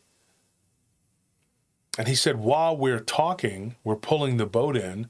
He's like, right there as we're docking, he's like, I see this black shadow, like a humanoid-looking shadow, coming from, this field. And it looks like the Grim Reaper. Ah, gross. And the guy that he was with, his friend Carlos, was like, dude. So then his friend Carlos tells him a really crazy story, which isn't really connected to this, but he saw something very similar to that in his driveway. He walks out one day to go to work, and he sees this thing like a black mass on the concrete of the driveway, and then it just kind of folds itself into I say fold, he didn't say that to him, but he told him that, he said, my friend said it kind of rolled into a ball, and then it just stood up, and it was like the Grim Reaper. So it may have been there for Carlos, and as far as I know, Carlos is still alive, so nobody died of any significance that but it looked like the Grim Reaper. So he said maybe it was there for him. He said the only catch is, ever since they had that happen at Pedernales, they were seeing this black, shadowy entity that was coming through one of their doors. And it was one of the doors. They have their house where they lived. They had a dog run. And then it was like there was a door right there. And when they came out, the dogs would just be huddled into one corner because they were terrified. And then there was this shadowy entity that was moving in and out of their house. And his wife thinks for sure that it was something that followed them from Pedernales. So, what is that? Two different explanations, two possible origins, I don't know. But here's the weird thing, too. Carlos, his best friend, saw that black shadowy entity in his driveway the day after, Martha and Hal had gone over to his house to eat dinner. Mm-hmm. So Hal was saying that it could very well be that this thing followed them over to their house, over to Carlos and his wife's house. So the next day he comes out to go to work. Monday morning, he sees that thing. Thanks. These things are hideous, folks, I'm telling you. And they'll attach. That's why I'm not a big fan of ghost hunting. No. Because you don't know what's going to climb on your back and attach itself. It's like you won't even know until it's too late. Mm-hmm. Uh-huh.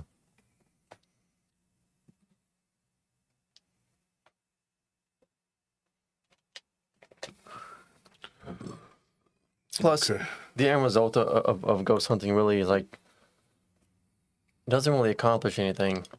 I mean, if you think about it, whenever you watch these ghost hunting shows, the most you'll get out of it is like an EVP recording that vaguely sounds like someone talking, saying something, and a lot of times I don't It's know. like weird, quick. It's like it's like the audio version of Pareidolia, you know. But like instead of seeing faces, they hear words. But it doesn't even like it's never anything that like you can definitely say like, oh, they definitely had a message. Like what It's you get out real of it, quick it's just sentences. like what you get out of it is not worth the risk that you're taking. You know, like you're taking spiritual risks for what? For like petty Few seconds of for it, petty yeah. entertainment. Yeah, you know, like, it's not real like for like answers. jump scares, and just go to a haunted house or something. I mean, like a Halloween haunted house or something. I don't know. Like there are better alternatives. You know. I mean, like, we compare it to like fishing, but at the end of the day, you're gonna get some leeches on you, and like that's the problem. Is like you want to avoid getting leeches on you. But Yeah. the best way to do that is to not fish. And thank you for that. It did go through. Thank you, Mike from Venture, donated through the PayPal. I appreciate that. It did go. Thank you. So you have this situation where there's multiple people who are having encounters out there in this particular place. One of them was really freaky, and this was Stacy, the lady that, you know, her aunt and uncle had this situation happen. Her cousin, their son, just was completely hostile to the idea that anything happened. She says we go out there to stay at their house one weekend for Easter, or, you know, the Easter week, whatever. Easter weekend, I guess. And she says there was this weird, the way she described it, like, you ever seen like a harlequin, like those weird masks, you know, that they wear? Yeah. And this thing kind of like came through the wall. Well, it's not the wall, but a closed door, okay? And her boyfriend were there, her fiance, whatever, were there, and he was sitting in a chair watching television. And like they had like a recliner or whatever, and she was laying down trying to go to sleep. And he screams, and she looks, and there's this thing floating off of the ground.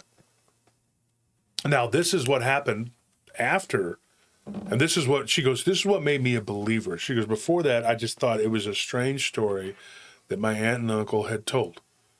But get this. After they encounter what they encountered out there, this shadowy entity starts appearing in their house.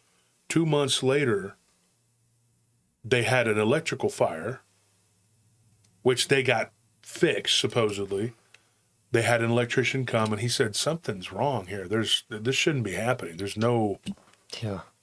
So he goes, but I can change out the wiring, whatever. So about 2 years go by, and there's this haunting there at their house, off and on, off and on. And then there's another fire, started by a candle, that never should have happened, because they don't even know why somebody would light a candle in the guest bedroom when there was nobody there but them. Yeah, you don't want to have candles in the house where you have paranormal activity. Do not do it. I'm telling It's you. not smart. Just dangerous objects in general.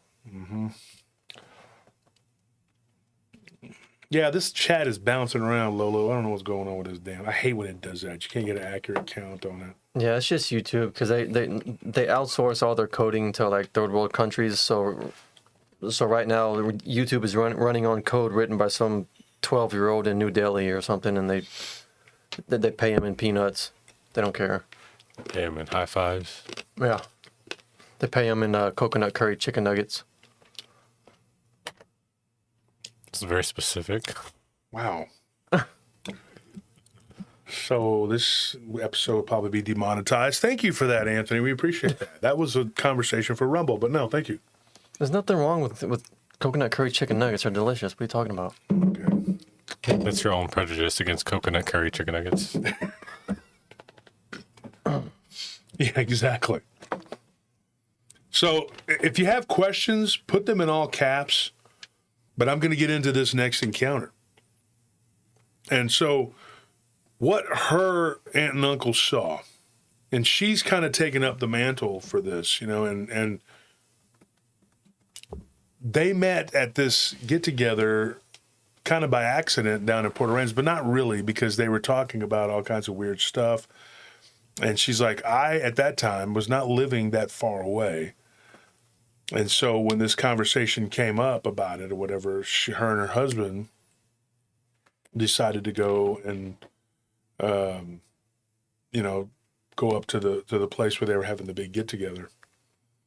And some of the people that were there because they were a part of that group, that had weird things happen. So they kind of formed a group, and according to what, Martha and their family had said that they were kind of a tight-knit group now, because they have gone through these things. They know what these things, and very interesting, that these people would that's what they need to do, though. You need to kind of come together and have, a community. And I said, we have a community too. It's kind of like a family. Well, it is. Paranormal Roundtable. I told them we call ourselves the paratroopers, and so, but yeah, and that's what you do. You get together with people who've had like-minded people who've had similar experiences, just like I'm friends with Matt Imsh. I was talking to him yesterday, and I can relate to Matt because of what he went through, what happened to him. It's happened to me. Thank you for that donation, Rita. We appreciate that. You're always spot on. Yeah. So, Have a generous audience. Something for work. Hold on one second. It's work again. It's never going to end right now because of the freaking pool parties and all the other crap going on Memorial. It's so hot. Summer and Memorial Weekend. People acting a Which fool. people know in Texas, summer begins in May and ends in October. Yeah. It basically ends Yep. it's May through September. That's pretty much summer here. The rest of the year, it's kind of okay, unless it's cold as hell, because in January, February, it gets cold as hell. Spring and fall are just like a few days, and then it's either blistering heat or ice all over the roads. Yeah, and you'd be shocked at how cold it does get here. Yeah. I'm telling you. People are like, wow, it's much colder up there. Well, yeah, you're in Wisconsin. Of course it's much colder in Michigan and Wisconsin, but, getting down into the teens, I don't care where you're at, that's still cold. Yeah. All right, and it happens every year down here.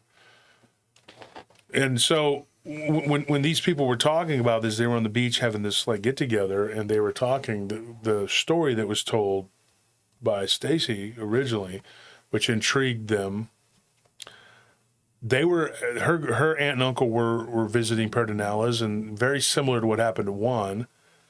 There was no spots available to where that they wanted to be, and that part of the park is closed off. Why that part of the park was closed off? They didn't give them a good reason, and they said that it was weird because there was plenty of room there, and they told them, hey, you go to this area toward the back, and when they did, they started hearing this weird chanting and weird noises, and it sounded like people howling, and all kinds of weird stuff was going on. And so they were like, hey, there's a big party going on. It's loud. There was no music, but it was like people singing and stuff out in the woods. So her uncle decides that he's like, you know what, let's walk down there and let's see what it is, what's going on. His wife was a little more apprehensive, and she was like, I don't think that's a good idea. I don't think we should be, you don't know who these people, they could be crazy people. They could be on drugs, you don't know. And so they walk down there. He tells her, oh, you're just being afraid. There's nothing to be afraid of. And when they get down, they kind of go over this little hill, and then they walk down it.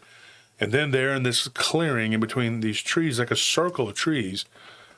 They see these people dressed in black. And there were 5 or 6 females, and then, 3 or 4 guys. And the guys were all spread out, and then the females were like in a circle in the middle, and there was somebody laying on a giant rock. I'm going to do the math. What was that? What were they doing? While they were standing there witnessing this, this was like, nighttime. They were literally, they had torches and stuff, and they were holding them, and they could see by the light of the fires that these were people. They were all dressed in black, and they were, were they going to kill somebody? I don't know. They didn't see it happen, but they heard this weird whipping, whistling noise, and something flies by them. Same thing. It was like a black, shadowy mass. And they immediately took off running, and everybody from the little group there turned and looked in their direction. And they were wearing masks, some of them. The masks were demonic looking. Some of them looked like the devil, and some of them had masks on that were wolf-like. And then something began to run behind them, not this black shadowy thing, whatever. When they got back up to the top of the hill, he helped his wife get beyond him. And she used to be a sprinter in college, so she's fast. They were both athletes. And he said he played lacrosse. That's what she said. I said, that's not athletic. I'm not. But I'm joking. I'm kidding. If you play lacrosse, that's fine. Whatever. But no. But he like I'm like, I need to be respectful. He passed away in the fires. I know I'm not going to make fun of him. I'm just talking about the lacrosse thing. But she said, yeah, they were both pretty athletic, and they were able to outrun whatever this was. Now they weren't. They were just in their 40s. It wasn't like they were really, really, really old or anything like that. I say that because I'm in my 40s. 40s is not old. I don't know where people get off saying that 40 years old is old. Or even if 50 is not even old to me. Literally middle age. That's like some teenage girl stuff. Yeah, old. Yeah, you're old. You're 40 years old. Yeah, you're old. You're 50 years old. You're so old. Yeah, it's because like most. That's ridiculous. It's stupid. If you take care of yourself, you're not going to get old until you're like 70 or 80. Yeah. So these people, they run, and when they get back up to their, now they had a camper, like a trailer, whatever, it was on their truck, on their vehicle, whatever, it's connected. It wasn't, So when they get back up, he turns and he looks, and what he saw chasing them, the only thing he could describe it as was a werewolf on all fours. They never saw it stand up on two legs. But he said that it just looked like an abnormal-looking wolf-like creature. And what? There's that gnat again. Good grief, man. That thing, he just like wants to hang around. Like, get out of here, dude.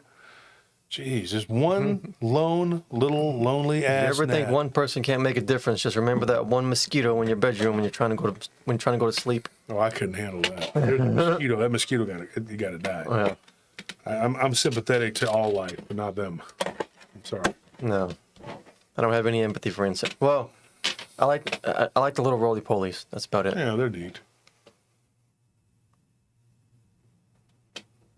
Show stops, folks, because Tony had to go to the restroom. So he's the face of the show. We need to make sure he tells everyone that. And so the way that this thing looked, he said it was gray. And he said that the head was weird. It was kind of like a cross between a human and a wolf. The eyes were bugged out. Gross. And he said that it was, it was weird. You know how like predators' eyes are sort of like together? The eyes like they were like wall-eyed or something, Yeah. He just said, I remember that.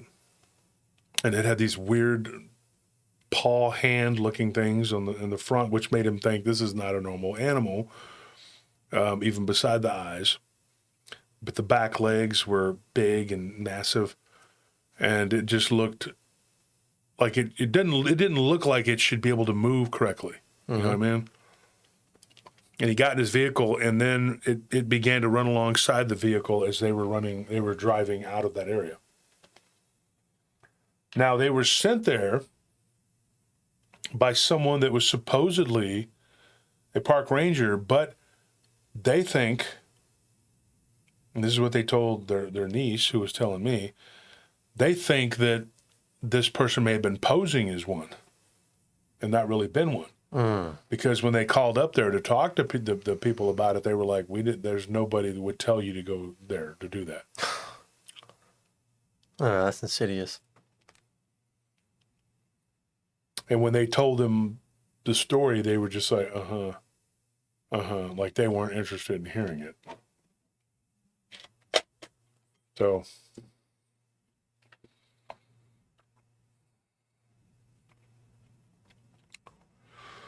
yeah, so you got this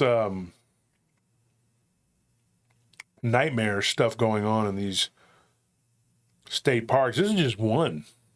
And we got another one from McKinney Falls. But here's what I'm going to tell you, though. So we're gonna leave the state park, and we're going to go to South Texas. This one happened near a place called Carrizo Springs. And these people, they're not from there, but it was near there, and they were visiting relatives, and they were driving through, and they pulled over because they were exhausted. They'd been driving, and they were coming from way up north. And or they weren't visiting. They were driving through there. They were going somewhere else. And they'd been driving for 8 hours, and he had hit the wall. He was just like, I'm tired. I can't, the last hour. All they needed was another hour. They'd been where they were supposed to go. And so what happened, they got a motel, and then it was so bad. He said there was like roaches and probably bed bugs and roaches fighting for supremacy in that room. So he was just like, I'm not gonna do this. And so they just decided, because he was just going to sleep for a few hours and then go, because he was headed to a family reunion, and he decided to sleep right outside of the city. And he said that what they saw on the side of the road, him and his wife, I'll never forget.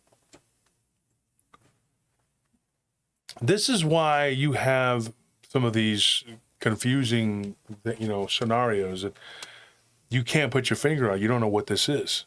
Now, this guy he's an engineer by trade. He's not a fantastical guy. He says, dude, if you would have told me, before this happened, that Bigfoot existed, I would have laughed at you. And he goes, and in fact, my brother, when we were kids, my brother's best friend in high school, he's a few years older than me.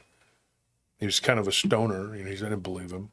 He claims to have seen a Bigfoot in the woods up in North Texas. Up near Tyler. Not Taylor, Tyler. And he said, I didn't believe it. I didn't believe in Bigfoot. I didn't believe in anything. I was a year full of crap. But then he said that this, incident changed everything. He goes, and I believe now that there's something out there, some things out there that we can't explain, that we just aren't meant to know about.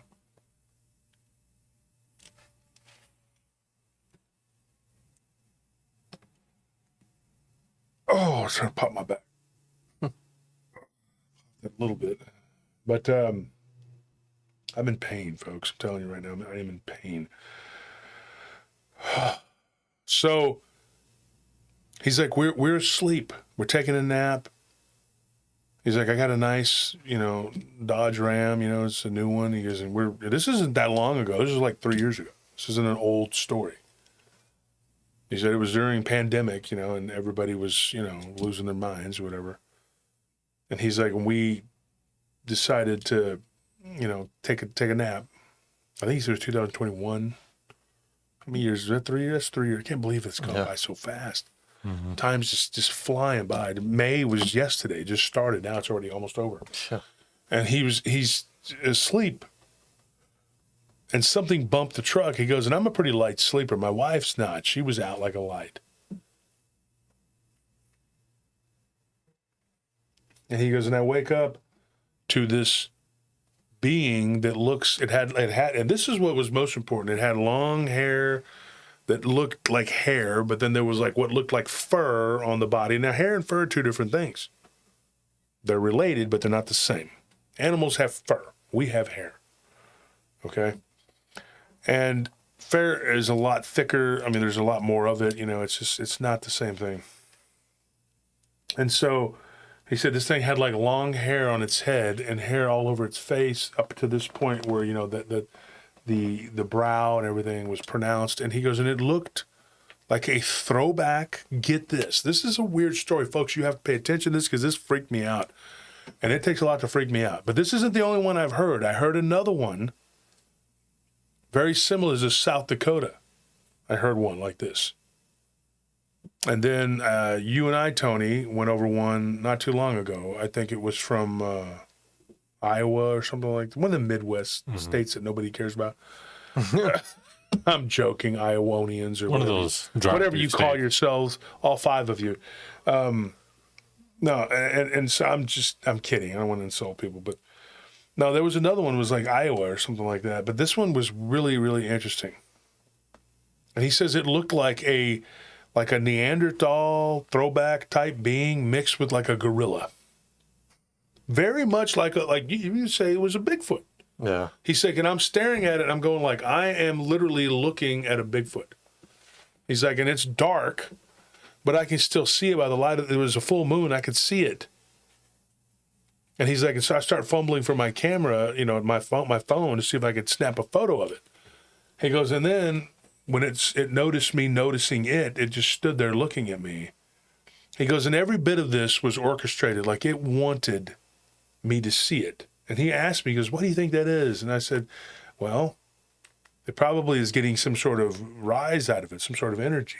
He goes, it was definitely taking my energy because I felt even more exhausted, even though your adrenaline should be up and you should be all like, oh. He's like, I was scared, but I felt like I was being drained energy-wise. So this thing, Madeline says, that sounds hideous. No, it gets worse. So what this guy saw turned into, this is why I said that this is a South Texas encounter I wanted to tell you guys. Because it kind of ties into all this other, like the woman that looked like she was turning into a werewolf, and then they saw a Bigfoot-looking thing. This creature started out like it was a Bigfoot.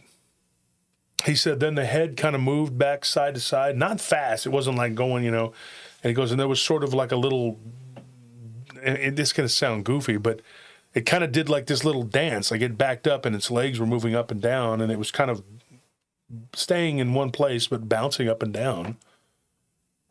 He goes, and then I see this green, like, glow around it. He goes, I don't know where it was coming from, but it was like green. And he's like, and then I started thinking about this, and I remember Linda Godfrey. She had a story in one of her books like that. It was, there was like this thing, it did like a little dance, and there was like this green mist. And this being changed from being on all fours upright to like an upright canid. It looked like an actual wolf. I believe that story. Now, you correct me if I'm wrong, folks. It's been a while since I've read all of her books, but it kind of bounced up and down, and then it became an upright wolf-like creature. But that's what happened to this. And what I'm about to tell you is going to sound crazy, but like I said, there's at least 3 accounts that we've and I think there's more. And I believe we have a file on it. But it's, I think the file is labeled like Uncanny Shapeshifters or something like that. I named it something stupid. I blame Tony. Tony did it. Tony did it. He named it stupid. Me, I can't spell. My bad. Yeah. I mean, if You did it. If it's dumb, it's probably his Tony did it. fault, That's what I'm saying. Yeah. Yeah, I just be typing, my guy. Yeah. See what I mean? That is really how he looks too. Mm-hmm. That's the real Tony right there. You just saw the real Tony. Yeah. Tony comes to the shoot. He's like, It's my true form. and that's his final form. Yeah, the Scion. He's the Scion, whatever. And the super Scion form, without a tail, like Goku. He's got it cut off, whatever. But then then when the show comes on, we're like, dude, do the regular face, So he has to make his face look normal, like. And then he reverts back sometimes to the retardation. But there is a file for this, and that's where we were talking about the weird gnome-like creature that I think was becoming aware. What is this? We have 830 people now? Come on, and Baba Cook or whoever the hell is in charge of this, dude. Are we kidding jokes here? What is this? Then it's gonna drop down to like 300. Ah, no, you have too many. 500 gone. Boom. Yeah.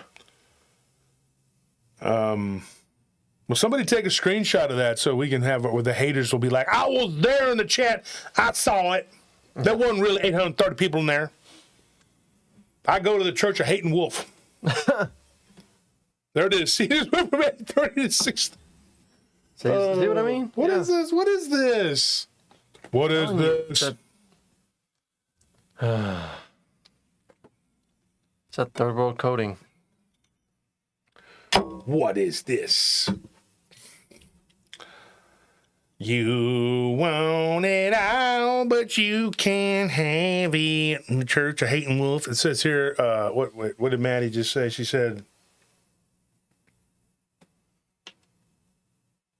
it keeps buffering. That's great. Now it's down to 580.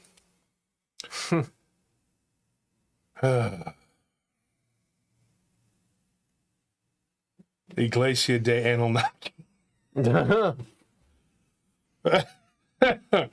Our Lady of Perpetual Anunnakis.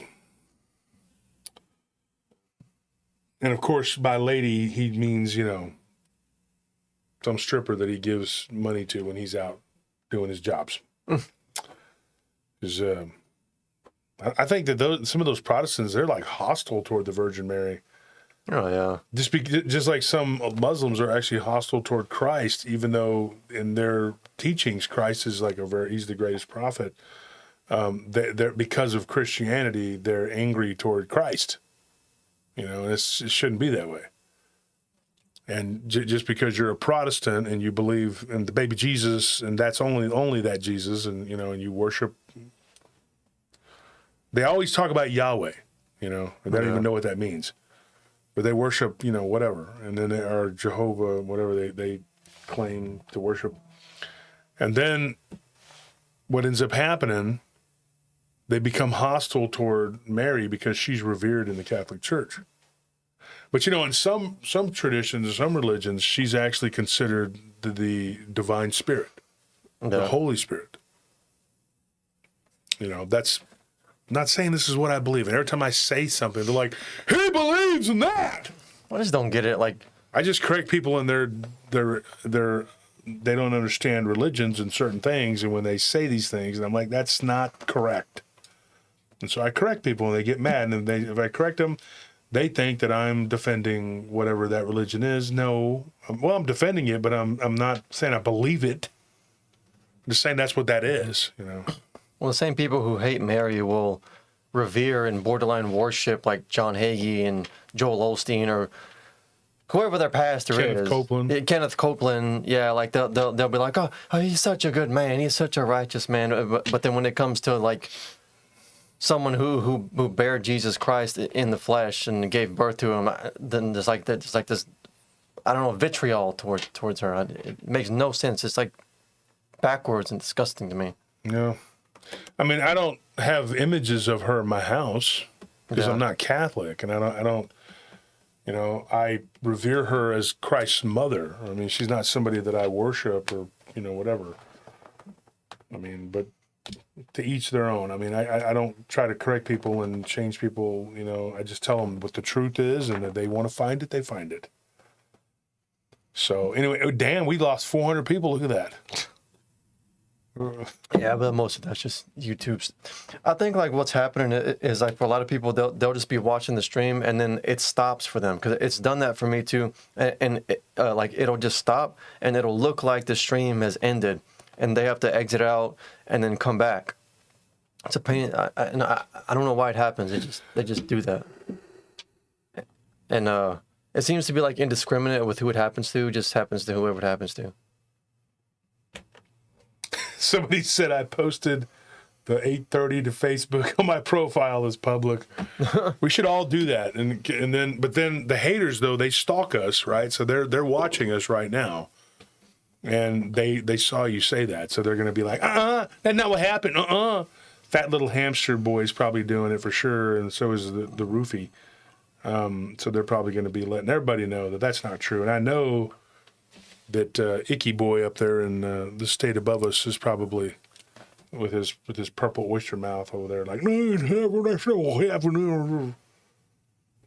So they definitely watch. And then they have the nerve to say, I watch their channel. Like, dude, Like anyone can stomach that I don't have garbage. time to look at the kiddie pool. I don't play in the kiddie pool, dude. Even if we had a I time, can smell your breath through the freaking screen, dude. I'm not like I have no desire to watch your garbage.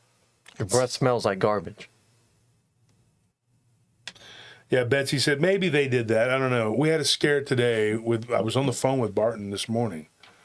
And we literally, they had a tornado headed straight for them. And Barton and Letitia had to get into the closet with their grandchildren. And that was scary. And so we said a prayer. Thank God. And I posted it on Facebook, and hopefully the prayer helped. It can only help, as many people pray as possible. I wanted to do a live stream and say, but I was on the way to work, and I had to go and do what I had to do, and I was not able to do that, But I did post it on Facebook. So thank you to everybody, for doing that, for praying. So this story, it gets weird, right? All right. So what happens? This being begins to kind of vibrate and change, and it turns into, for all intents and purposes, a giant werewolf on two legs. And there is no other way to put it. The description, it was a bipedal canine. Now, this is a hard one to unwrap. Because like I said, we found two other reports, and I went into a folder today, and I didn't really have much time. It was before the show, and Anthony, you were kind of rushing me because we had to go. Mm-hmm. But I was like, I want to see if there's anything, and I did. There was a couple of more in there that got thrown in there by, like I said, I blame Tony. But he would probably just throw it into the goblin file, but that's, who knows. sounds like goblins to me. See? You see what I'm dealing with? They don't care. They're like, and there's one that just says crazy people file, and there's like 1 million of them in there. You just throw it in there because it's easier than saying this isn't, I'm joking. We don't do that. So if you're watching, if you're me and you're trying to go through these stories, sorry, you may move my foot so you can kick me. So you will stop kicking me. Thank you, sir. Appreciate it. Thank you. But Under the table violence. yeah, under the table, I'm being attacked, folks. They're kicking me, right? So, and this is a big table. Why are your feet in the way? We're all tall people. We're two tall people. There's not enough leg room. you? There's not enough leg room. How tall are you? I'm like 6'3". I don't pay attention to it. I don't know. You're taller than 6'3". You keep saying that because I'm 6'3". Well, then I don't know, 6'3.5", I guess. I don't know. Whatever you are. But anyway, the bottom line is I don't really pay attention to y'all too much. Well, I'm 3'1", that's why you're all but I'm 2 people on played top out, of and I each don't other. have leg room over here. Which one are you again? I'm the top part of the 3'1". Somebody made a comment. They were like, I actually laughed about it because somebody attacked me in a group, folks. And I'll get back on track, don't worry. But they said, this guy is so mean and so arrogant that he's always picking on and making fun of his co-host. And I was like, shut it's up. part of the show, stupid. Like they don't understand the humor. Like the How much of a also just- sissy are you that you see like how we interact on the show? You see like the mocking and the jabs going back and forth, and you like you feel sorry for somebody. We're really like we're grown men like just talking crap here. We're literally family. Like I don't know. I don't get that. Just I mean. That's like some sissy stuff. Be a man. Did you read that, Tony? Yeah, but if you guys want to keep feeling sorry for me, I'd appreciate it. I don't know what Anthony's going on about, but Oh yeah, we know you love sympathy. No, that's Score. that's Squirrel. That's Score. Yeah. But no, let's not make fun because right now he just lost an aunt and uncle. That is true, guys. And then Anthony and I, my Uncle Jaime is not doing too good. He's already not in good health, but his son passed away. My first cousin, Paul, that I grew up with, he passed away Friday night. So Friday night, Saturday morning.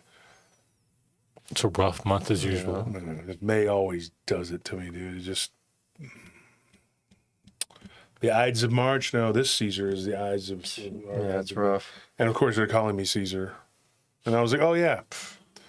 I was reading your book, and how does it end? You get stabbed many times by your friends. I doubt they call you Caesar. They probably pronounce it Kazar or something. They don't know how to say Can't it. read. No, but it's funny because they were actually referring to me as the emperor and Caesar and the despot and the dictator and the whatever bad things they could think of. And I'm like, yeah. And I started thinking about it, and I was like, he did get killed on the Senate floor by his own friends. I was just thinking. So is that what they're trying? Is that what your goal? Is that what you want to do? Because he got Augustus here and Mark Anthony. Do you think that they're going to sit back and let you do that and not so there can be repercussions? The whole community is going to know you did it. So and there's enough information now to file some serious charges on these people. So keep it up. Keep adding to it. So, whatever. I just want you to know, folks, if these people do this to me, if something happens to me that's not natural, okay, I'm not asking anyone to go out and get revenge. Just make sure that those people are held accountable. Make sure that they're held accountable because they've made many, many statements saying that this is what they want. This is what, you're so obsessed with someone telling the truth that you want to kill them. That's what you want. Mm-hmm. And don't say you didn't say it either, or that you want me to die, or you want bad things to happen to me. So keep it up. So I was in a group, and somebody did that. They attacked me, and they said, this guy, he's mean to his co-host, and he does this. And I'm like, those are my nephews, dude. We talk crap. They're always messing with me. You should see the house. We prank each week. We haven't done it lately. We've been too busy working. It just shows that you are a big fat sissy. But we used to prank each other like all the time. Until finally Tony almost gave me a heart attack. I said, dude, you just gave me chest pain. Stop. I'm joking. But he used to like to jump scare me. I do it to Nelly too much. You do it to Nelly? I told you, please. So We're getting up there in years, sir. Well, Tony doesn't even have to try and jump scare Nelly. Like he'll just be. He has a way of just kind of creeping up, but he doesn't do it on purpose. It's just how he just creeps like a little ghoul. That's what he does. I do it on purpose. He doesn't have to try. Is what I'm saying. He just comes naturally to kind of creep along, and then he'll just be standing there. But Alec was worse than that. Like this dark. Oh yeah, there's like this dark figure standing behind you, and you turn around like, oh shit. Tony walks up in the darkness. Hi. Whoa. Like whoa. What are you doing in the bathroom with me? Why are you in the shower? What are you doing in there? Kind of got caught here. I thought I was going to take a shower, but I'm just standing here with a knife, fully clothed. I was going to take my clothes off in the shower and then bathe with this knife. Sorry. And you're like, dude, this guy's weird, man. It's a creepy kid. But y'all were creepy kids too, though. I thought Anthony was really creepy. Anthony creeped me out. Yeah, I didn't realize until I got older that as a kid I would sleepwalk. I did, because I noticed it. Well, yeah, because I don't know. Maybe I the little kid me hated you or no. You hated me? Well, I mean not you in particular, but anyone like my dad's friends who were over at the house. Anyone that I didn't know, I guess maybe, and then I didn't like them being in the house, so I would sleepwalk and just creep you out. I don't know. Maybe it was a subconscious thing because I don't know why I would just kind of stare at you and then I'd have no memory of just staring at you in the middle of the night. Yeah, I remember with my little Power Ranger. I don't want you. I don't want you in here, so I'm just gonna subconsciously haunt you. Yeah. Well, because D was like, "What's wrong with this kid? It's creepy." So I was staring. One time we were playing cards, right? And I'll never forget. Your dad was teaching me Texas Hold'em. I wasn't a big, card guy. He's like, "When teach you how to play Texas Hold'em?" Me and Anthony's dad known each other forever. Yeah.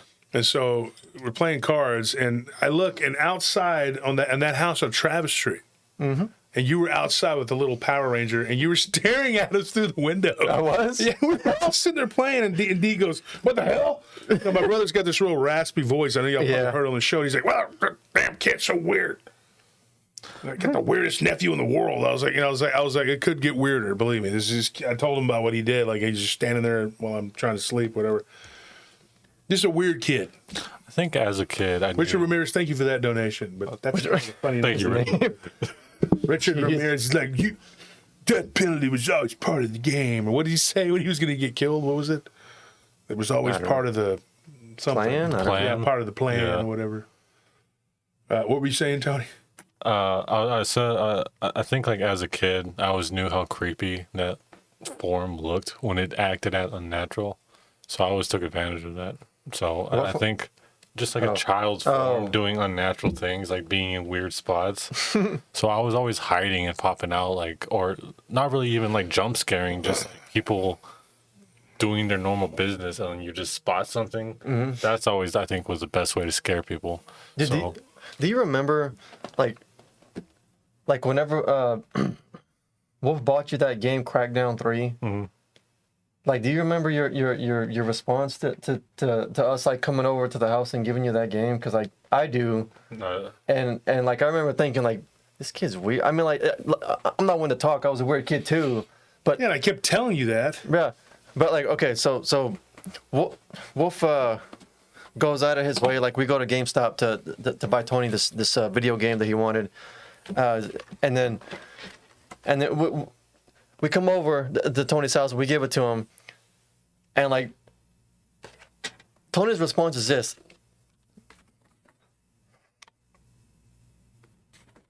And then he puts it in, and then he just starts playing. Yeah, I wasn't good with Doesn't look up, doesn't say a word, doesn't say thank you, doesn't even like really show any emotion to getting like the one game that he wanted. He just kind of like, this is my reality now. Insert game, play. That's it. It was so like robotic. But you know, he was like a crackhead with video games. Yeah.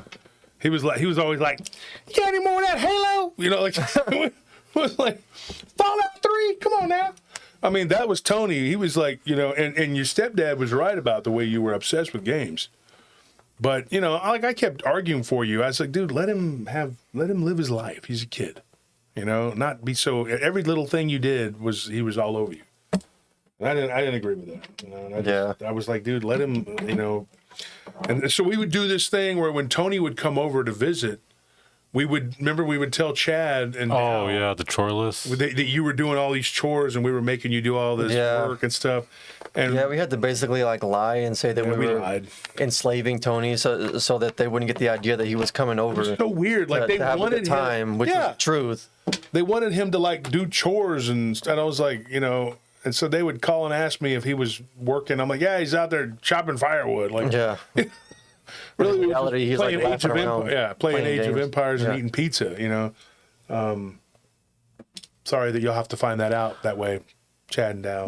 I wanted to take that to my grave, but no, we were at the pool, or we were, you know, going to what was it called, main event, or we're doing fun stuff because they were kids.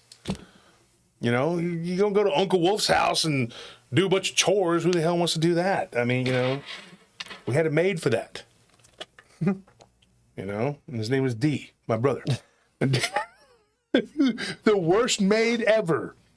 You pay your brother, he's like, hey, I'll clean that toilet for $100. I'm like, you're going to get the money out of me one way or the other. Just take it. I know you're not going to clean it. I mean, maybe once or twice he actually sprayed like Windex on it or something and walked out. I don't know. And then Hold it down. he would go to R. Ash's bar and tell everybody that he was the maid. Yeah. And R. Ash was like, you worked for me for 3 years. Stop lying. Neither you nor your son work cleaning anything. So don't tell me that crap. And I was like, no, I just have to pay him to be my brother. He's probably listening going, what? You know, it's true. Now you're finally having to do some work, but you're paid still. He's got the easy job out there, though. He's just kind of the site supervisor. He's just living, telling everybody, go do that, you go, and then getting mad about everything. But where are him and Scorp? I don't see Scorp. Oh, Scorp's probably in between shifts, but D should be out here. He's on here somewhere. Anyways, so you know, because we're all working ourselves to the bone right now. You know? Yeah. It's really, we're working a lot. Everybody is working doubles. We're trying to get things done. It's a nightmare. So, have you ever heard of this though? Of anything like this, where somebody sees a Bigfoot? Now, I have yet to hear of a dog man changing into a Bigfoot. It's always the Bigfoot changing into a dog man. But after this show, somebody will talk to somebody, and I'm sure I'll get some kind of story, or, you know, at some point, or after everybody sees this, because that's what always happens. You know, whatever we talk about, eventually somebody will be like, hey, you know. Yeah, now we're down to 443. Pretty soon we're just going to get down to 10. There's only 10 people. It's just 10 people, and all just fake, like all the mother frauds that are doing the buying of the subs and the. They buy their subs and they buy their view. Well, actually, it's weird because they don't buy the views as much as they should. Like I was talking about that. You think they would balance it? Yeah, you think you would balance it, but see, from what I was told, Bill, and this is messed up, that if you apparently YouTube really cracks down on like the views. Mm-hmm. Oh yeah, because that's how you get paid, right? Yeah, that's how you get paid. So then if you start ripping them off through the views, you know, and so you can buy a bunch of subs, I guess, to get people to come to your channel. Yeah. I think that's what they're doing. And so they buy a bunch of subs, and they're like, oh, look at this big channel. They got it going on. You know, let's go over to their channel. Everybody wants to be a part of it. And then it's bull crap. Mm-hmm. There ain't nobody want to be a part of it at all. I think YouTube does do that on purpose, because if you really look at like everything that's wrong with YouTube, it makes sense that, you know, you can buy the subs, then all of a sudden people are also missing subs. So then it's like they're punishing people who don't go and buy subs, and then they want you to like spend money on these subs so that you can have people come and view it. But it doesn't really correlate that way, because you're not really being pushed as much, or people aren't really being like seeing your stuff, even though you're wasting all this money on your subs. Yeah. So it's like it's just some big scheme for them, because then they punish people who don't fall into their scheme by taking away their views or their subscriptions, because people all of a sudden just are unsubscribed. Okay, folks, this is a theory. No, I checked it out with the doctor. I'm not going to say anything, because this is the platform that we're on, and I don't want these goody two-shoes people like, you're violating terms of service, I'm going to turn you in. So I'm not going to talk about these people, you know, but that's what it's just, yeah, I don't think, it's just something I thought. I mean, obviously their subs and views don't match. It's just weird. I can't imagine having like 400,000 subs and like having like 5,000 views. It's like, can't you see that that's like not balanced at all? It's not correct. People just don't pay attention anymore. We have a higher view count. We have a higher view to sub ratio than most YouTube channels. Mm-hmm. We did look that up, and that was actually something that somebody had told us. Was it Truth, or I think it was Truth? Yeah, I think so. Him and Barton had mentioned it. So typically, what is it, Anthony? You looked it up. Typically, so like the generally speaking, the bare minimum number of views that a healthy YouTube channel should be at the very least 5% of your sub count. So like if you see a channel that's got like 100,000 views and 100,000 subs. I mean, I'm sorry, 100,000 subscribers, and you go and look at their videos, and they average like less than 5,000 views, then it's probably nonsense. It's probably bullcrap. There's probably some bots going on. So yeah. So with our channel, we get almost a third of the views as opposed to our sub count. Yeah, our view to sub count ratio is very high. So, and also another thing too, we have a long duration of listening. Yeah. Like we have like I think it's like 47 minutes. It was anyway. The average for an hour. Yeah. So, and that's unheard really of. good. Yeah, view Most duration people is do important. not do that. Like the average is like 20 minutes to an hour, and we were at one time doing like 40 something. It was either 44 or 47, something like that. And then at one point it was like 30. Okay, I'm wrong. It was 37 and 44, I believe, but at different times that I checked it. But that's still pretty damn good. So that means you're captivating the audience, you know. And these people that like to say, well, yeah, you're just doing entertainment. Well, what the F are you doing? Because if you get up there with charts and graphs and you bore the people to tears with your data, Yeah. and they fall asleep, well, hell, they're not even absorbing your stupid ass data. Why don't we bring Ben Stein up here to give you a presentation? I can do my impersonation of it right now. This is a boring channel right here.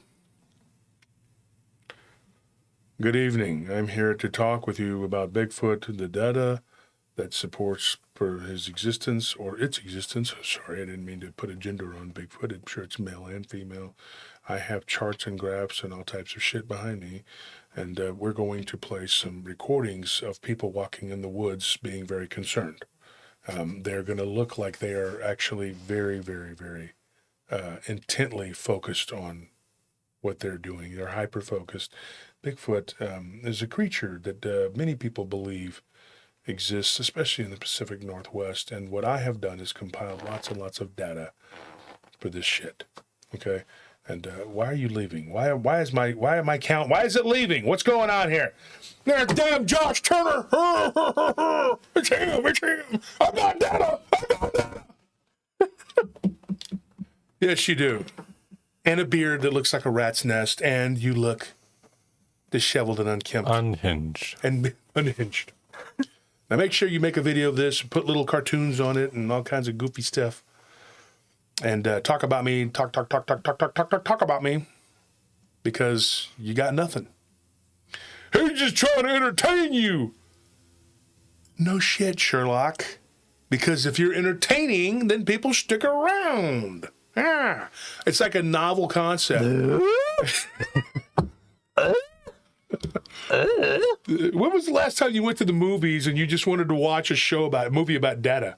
I love this movie. I'm here. I paid $12 to sit here, and they're going to talk about data. And it's just going to be, it's going to tell me all about some stuff that, like, nobody wants to hear that shit. What right? was your favorite part about spreadsheets, Anthony? Let's bust out with our QuickBooks. Let's talk about Microsoft Excel. You want to see the QuickBooks numbers? The worst meeting we had, I think, was when we had that financial consultant come in for the company. And it was my business partner's idea. Remember that, Anthony? And we had to sit there, and this lady comes out. Man. Oh, man. 2 hours in, I'm like, she's like, and she kept looking over her glasses. Why are you wearing glasses if you got to look over? Yeah. She's like, so that, as you can see, what we can do is this, and that it says, and I started snoring. And then she's like, I don't know. I was told by y'all that that's what she was doing. And then Marty's like, hey. I'm like, yeah, yes. She's like, okay, well, I'm going to continue. And I said, I finally said something. I said, look, it's been 2.5 hours. What are you, punishment from God? Come on. What did I do? Karma?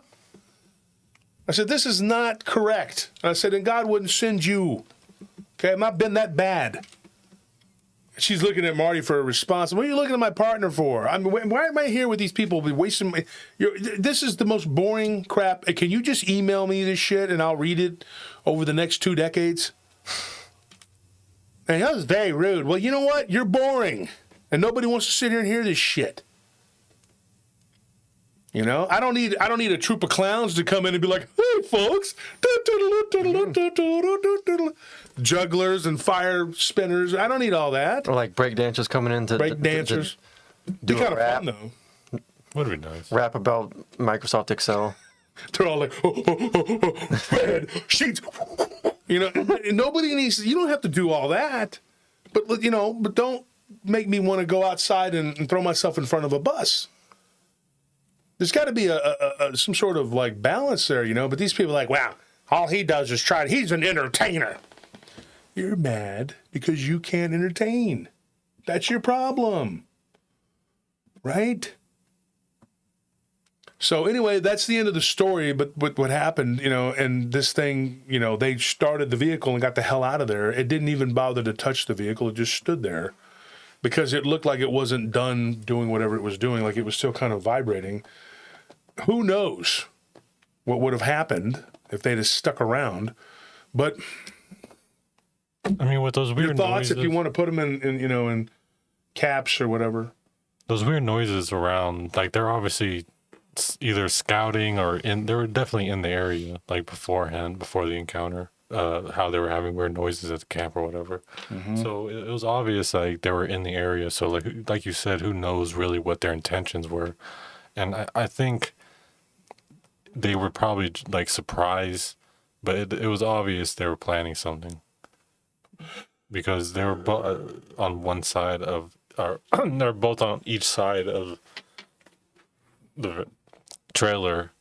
And like I don't know, it just feels suspicious what they were trying to do, and it just feels like they got planned, like it happened sooner than they were expected. So I don't know.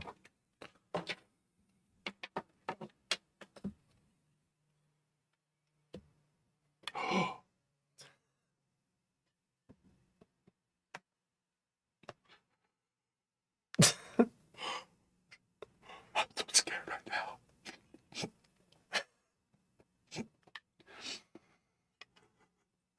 I heard something. What was that?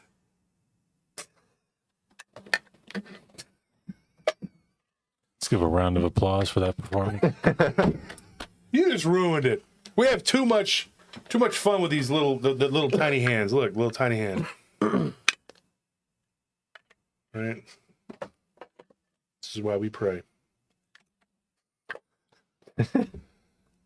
I think that, you know, if you're gonna have a show and you're gonna be on for 2 or 3 hours, whatever.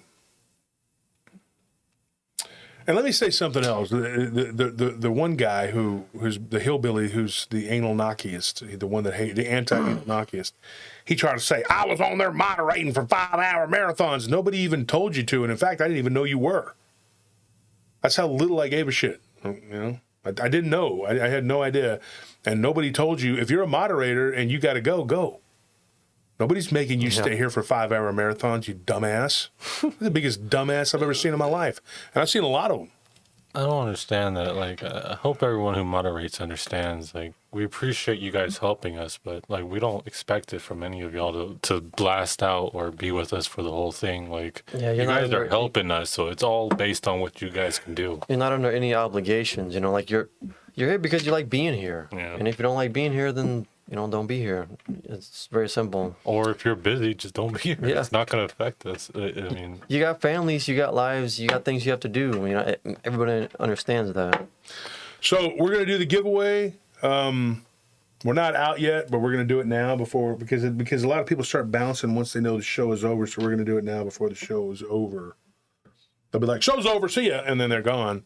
And then they don't get to be in the drawing. So show's not over yet, but we're going to do the drawing. We need to pick some people here.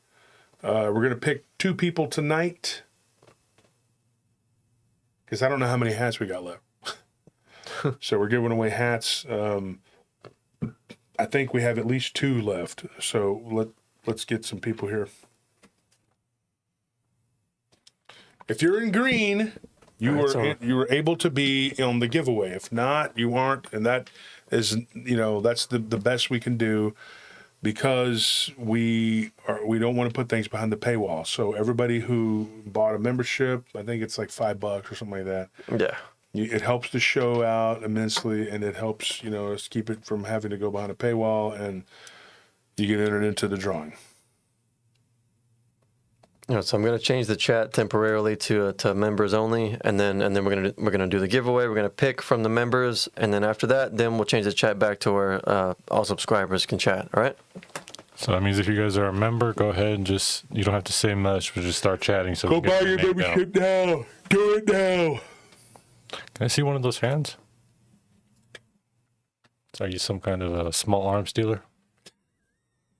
Oh, that's nice. So you can gift memberships too to the other paratroopers. Oh yeah, guys. You guys are feeling generous. Thank you, Tito, for that. I'd like to see it all in green. That'd be badass. Like everybody just is a member.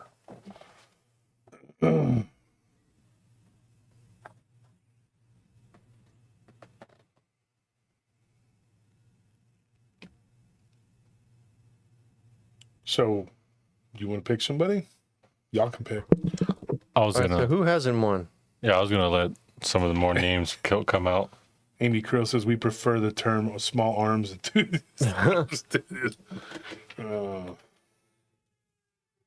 Damn, you hear that?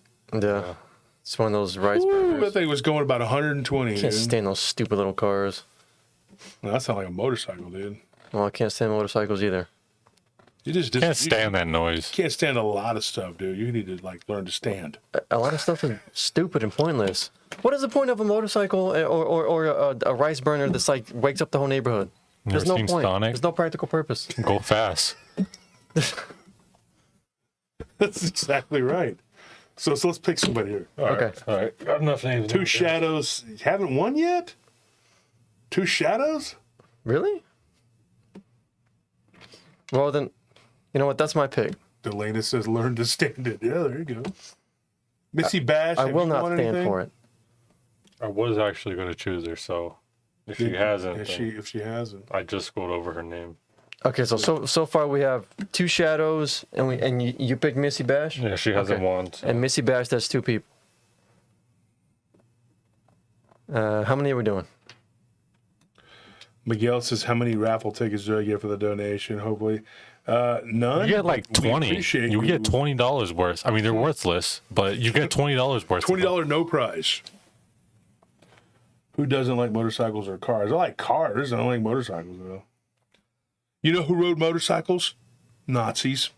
Yeah. Well, they used them excessively. They also drank water too. So if you drink water, if You you have that in common with them. if you drink water, you're doing the same thing that the Nazis did, and you eat food and you breathe air. So you're by default you are a Nazi sympathizer. Yes, you The logic is solid. trust the science, okay? Yeah. Communists and fascists both preferred water over mud. Okay? What does that say about you? You know what else they did? They put people in concentration camps. You know? And they also used their eyes to see.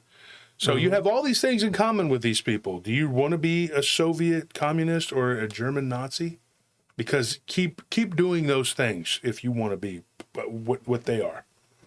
They also use the fingers to write and do things. You're very much in common with these people. You're pushing it. Is all Just I'm saying, you got a lot in common.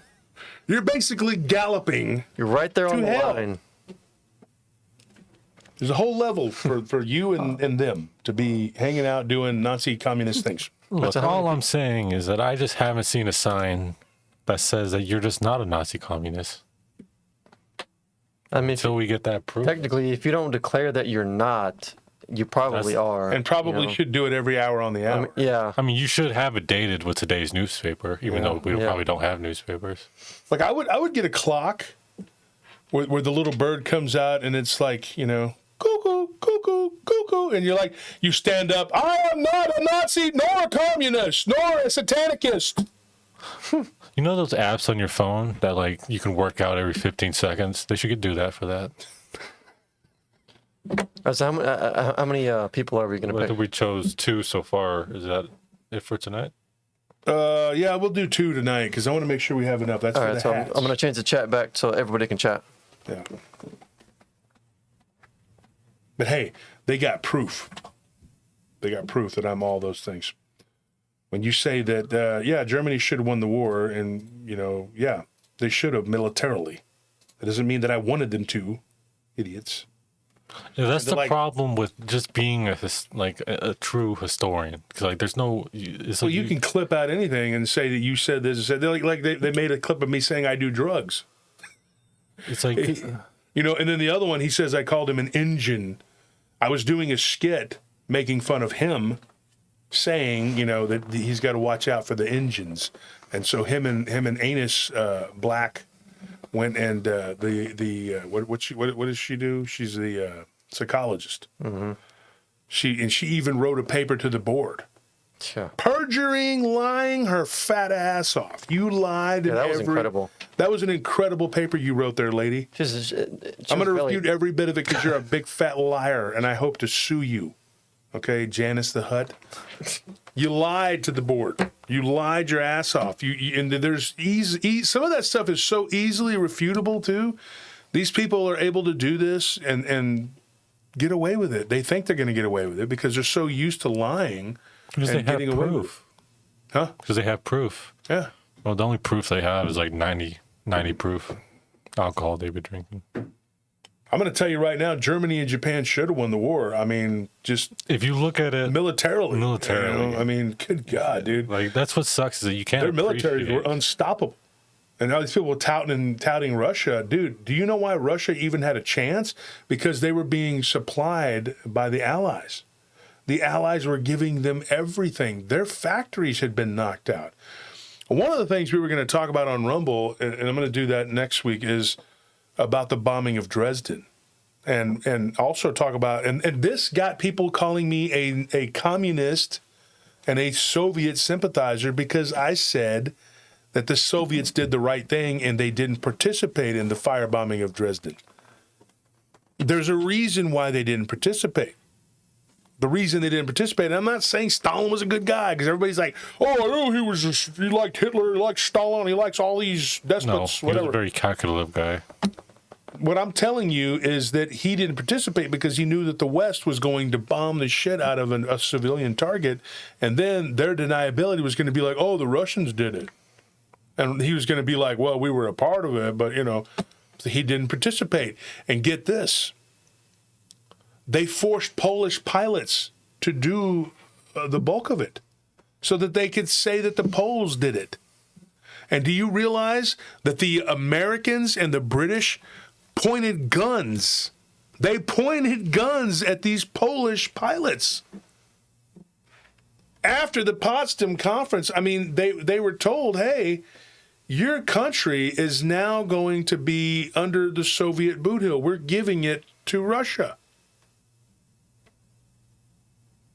I mean, it was unbelievable. And so the Poles were like, nah, dude, you just gave our country to the Soviet Union, who invaded us in 1939, and you did nothing about it. And the British and the Americans, I'm just going to say this, they were not the good guys. I'm not saying the other side were good guys, but there was no good guys. Believe me, there was good people that were forced to do bad things by evil regimes. Every leader in World War II was in on it. And they were culpable. They were evil. Why do you think Hitler's ass got down to Argentina and they went and amazingly, the Mossad managed to catch Eichmann in the middle of nowhere, but they couldn't catch Hitler? He was right there. Go get his ass. The son of a bitch was living right there. Bullshit. I'm sitting there, I'm sorry, but it's just, I didn't mean to get on a soapbox, but these people that are attacking me, and then you send me a big old long dissertation and I just say one or two words and you're like, ah, see, that's proof. He's a Nazi. Mm-hmm. He likes the communists too. He said that Stalin was a good guy for not attacking him, blah, blah, blah. I didn't say he was a good guy. I said he didn't do it because he knew that the West was up to some sneaky shit. You go and you point a gun at the Polish pilots and you tell them we're going to blow your head off if you don't get in that thing and go and kill civilians. And the Poles were extremely pissed off because guess what? The Red Cross had set up a center there in Dresden. 250,000 Jewish people were there. You think I'm playing?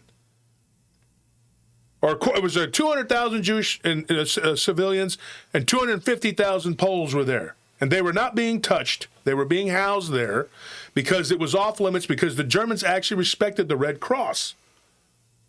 So did the Soviets. I'm just going to say this, it's the truth. But you know who didn't? Us, the Americans and the British. And they bombed the shit out of targets that were known Red Cross targets. You think I'm joking?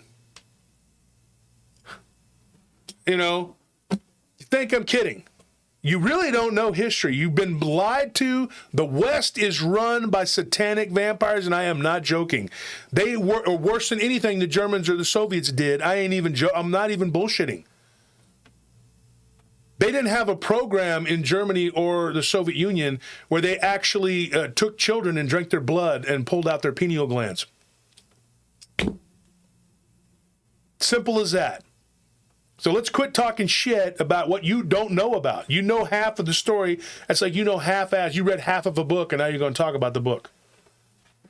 You don't know what I know. So these people can shut their mouths. And one of them in particular going around telling people that, you shut your mouth, kid. All right? F off. I know why you're mad, because you didn't get people to give you money. So F you, dude. You wait till Saturday. What happens on Saturday on Rumble? Wait till we're ready to rumble. I'm going to F you up, dude. All of y'all. Watch it. Watch what happens. You don't know history. You don't know what the hell you're talking about. You don't know shit because you don't read and you don't know. The Soviet documents, and I've had people attacking me about this. It doesn't fucking matter, all right? They have released them, and they release them every year. Go read them. And when you get a FOIA, and you can ask Eric about this, when you get a FOIA from the United States, you know what it is? It's all blacked out. Because they don't want to tell you what the hell, and about the national parks and state parks. I got them. I got the documents. Blacked out, redacted. You get them ones from Soviet, and they're not even redacted. They're right there. You can read it. But people are too damn lazy, and they're too damn ridiculous. Exactly, Miguel. It's all redacted. And Kriegsman, yes, Christ will prevail. The truth is going to come out about all this bullshit. The wars, my opinion, giant sacrifice. The leaders in on it. You know how we sit down, we play a game of Risk? Oh, I won. Yeah, I got this and that. That's what they did. It's exactly what they did. They played Risk. Some people won, some people didn't. Hitler lost, so he got to go retire in Argentina and live the rest of his life in peace. You know why they didn't grab him and take him before the court? Because he would have said even more shit than Eichmann did. The whole world would have been listening, and he'd have been like, you told me to do it. We were all in on it. Why am I here? This was part of the plan.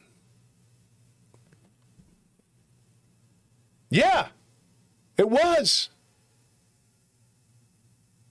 Half the world was given to the iron behind the Iron Curtain.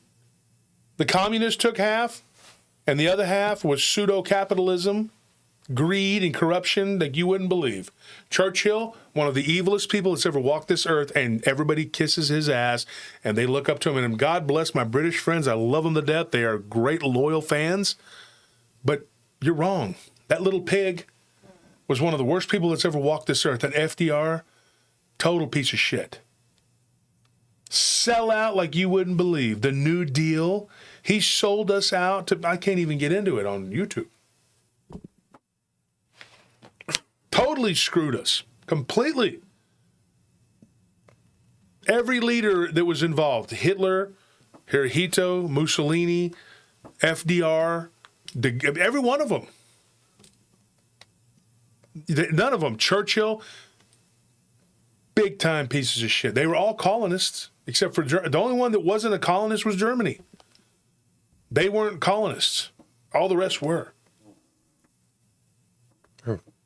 Colonizers. Colonizers.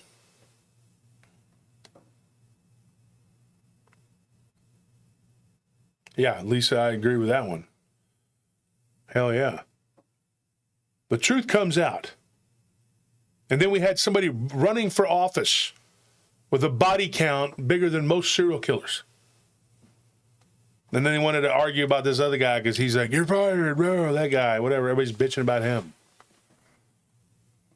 Now, I understand some people, they're like, oh, yeah, we're going to vote for this independent, whatever. All you're going to do is put this dumbass back in there, the guy that's there now. I love certain people in this community. They're my friends, but I saw one of them wearing a shirt about this alternative candidate, and I thought, oh, fucking nauseating. Yeah, that's not going to happen. That's just a cop-out. I'm sorry.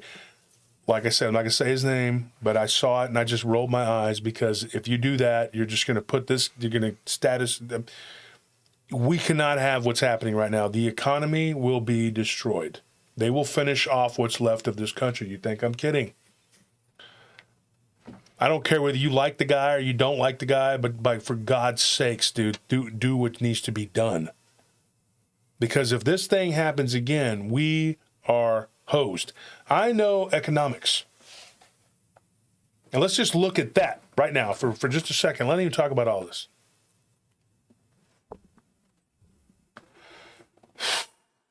The economy is in trouble, folks. Do you want to pay $10 for a loaf of bread? This is the prelude to a socialist, communistic dictatorship. I'm telling you, it is corporatocracy meets Stalinistic communism. It is happening right before our eyes, and it's going to be a weird marriage. Look at what happened over there in China. And people stick their head in the sand. They stick their head up their ass, and they attack me because I'm telling you the truth. The show is not just about these things on my shirt. These things exist. They do. You're living in a world that I'm not pontificating to you, but you're living in a world that you don't really understand. And they have made this matrix. They're fooling you. They're feeding on us, folks. But you got to understand something. We're their cattle, right? Chatal, as they say. But it doesn't have to be that way. There's more of us than there are of them. I've seen in history over and over again, small groups of people controlling huge swaths of territory and huge masses of people through lies, manipulation, brainwashing. If these people succeed, we're screwed. We are screwed, and the only hope you're going to have is you better hope and pray every day that Jesus comes back. Because if not, that terrible day of the Lord, that's the only hope we have. Do you not think that the people in Russia that were under the boot heel of communism for 60 years were praying? Entire people lived and died under that and never saw hope ever. And you can't speak out because you're living in paradise. So when I tell you that there was the bombing of Dresden and that the Soviets didn't participate, I'm not saying that they were the good guys, okay? I don't like communism or fascism, okay? And I'm sick and tired of these people trying to pin that on us. Best case scenario, Germany beats Soviets.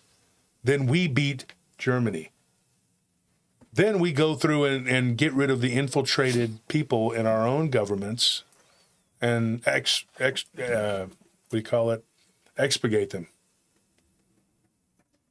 Those would have been the best case scenarios. But then these dumbasses, they go and they take what I say out of context and they run around telling everybody a bunch of bullshit. Call me what you want. I'm going to sit up here and I'm going to be a realist and I'm going to tell you the truth. Now, am I capable of just sitting there and not talking about this? Absolutely. But when I have a chance, am I going to do it? I care. You know how much further I could go in life if I didn't bring up these subjects and just smiled and said, well, I can't imagine what that would be like. I'm so glad that you didn't die. You know, you could do that shit all day long and everybody's going to pat you on the back and tell you you're great and you don't have drama. Or you can be surrounded by it and just tell people the fucking truth. How about that? I choose the latter because I'm not a bullshit artist going to sit up there and tell you everything's fine because it's not. And if that's what you want to do, that's great. More power to you. Do what you got to do. Fool everybody. Whatever. But what, in the end, have you accomplished? What have you done?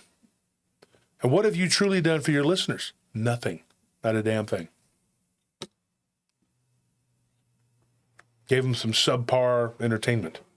It's not even good entertainment. If you're going to be an entertainer and do a good job.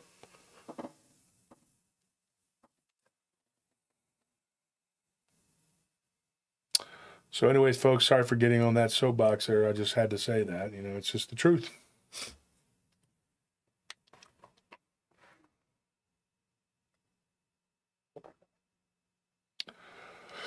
So tomorrow night, we may go live. We may have a live. I don't know. We may have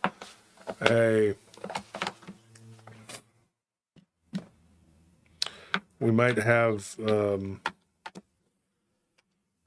we might do a podcast episode for Tuesday. It depends on how much time we have. We are going to get back into the Black Pyramid thing because there's a lot to be unwrapped there still from the dude Avery. I talked to him today. Anyways, sorry for saying all that. Don't believe these maniacs. I'm going to take it a step further, and I'm going to say it, and Anthony, you've been wanting me to say this. You know how they're saying all this crap about me? They are actually literally, by what they're doing, they are satanic.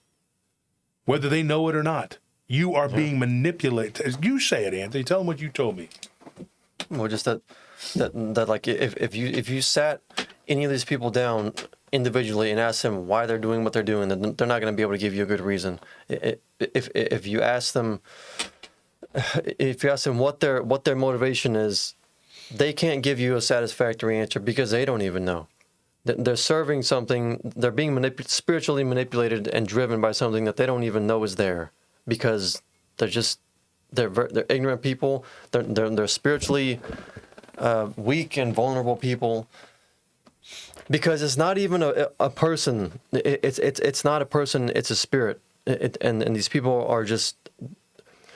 The communists came up with a term called useful idiots, and it was a very much an accurate thing. That is a real thing. Useful idiots.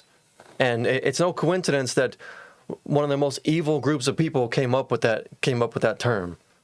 And the demonic or whatever, unclean spirits, malevolent spiritual forces, they very much have use for idiots. And that's what we're dealing with. It's not even like they're following their own will. They're following the will of something that they don't even know is there, something they don't even understand. So spiritual warfare is a real thing, and it's not like Scripture says. It's not flesh and blood that we wrestle against. With. It's just this is not how it works. Yep.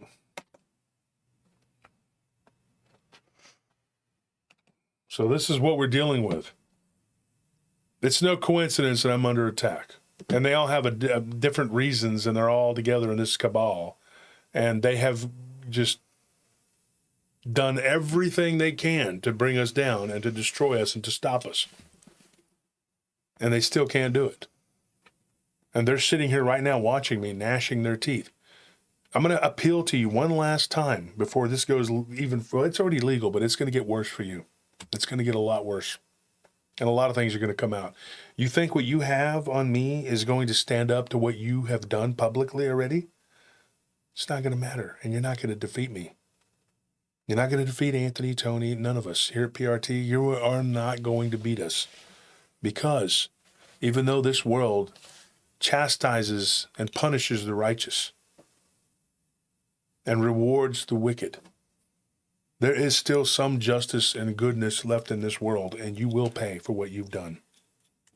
All this crap, evil always has its little season. The Nazis, the communists, they all had their season of victory, and then they lost. Communism destroyed itself, but now it's rearing its head again. That's why I want people to take the focus off of this Nazi this and Nazi that. They're gone and they're never coming back, and they didn't win any war. They didn't matter, paperclip, whatever. The communists are still at it, and they're still very much alive, and they were never defeated militarily.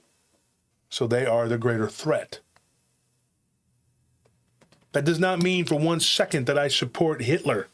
It does not mean for 1 second that I support communism or any of those other horrible regimes, or that I support radical Islam, because I've been called an Islamic apologist for telling the truth, or that I'm some sort of radical Catholic. Somebody took a screenshot of me saying something about the IRA. I didn't say that they were great people for bombing the British. I said they had their reasons, the way that any freedom fighter is someone else's terrorist. It's just the truth.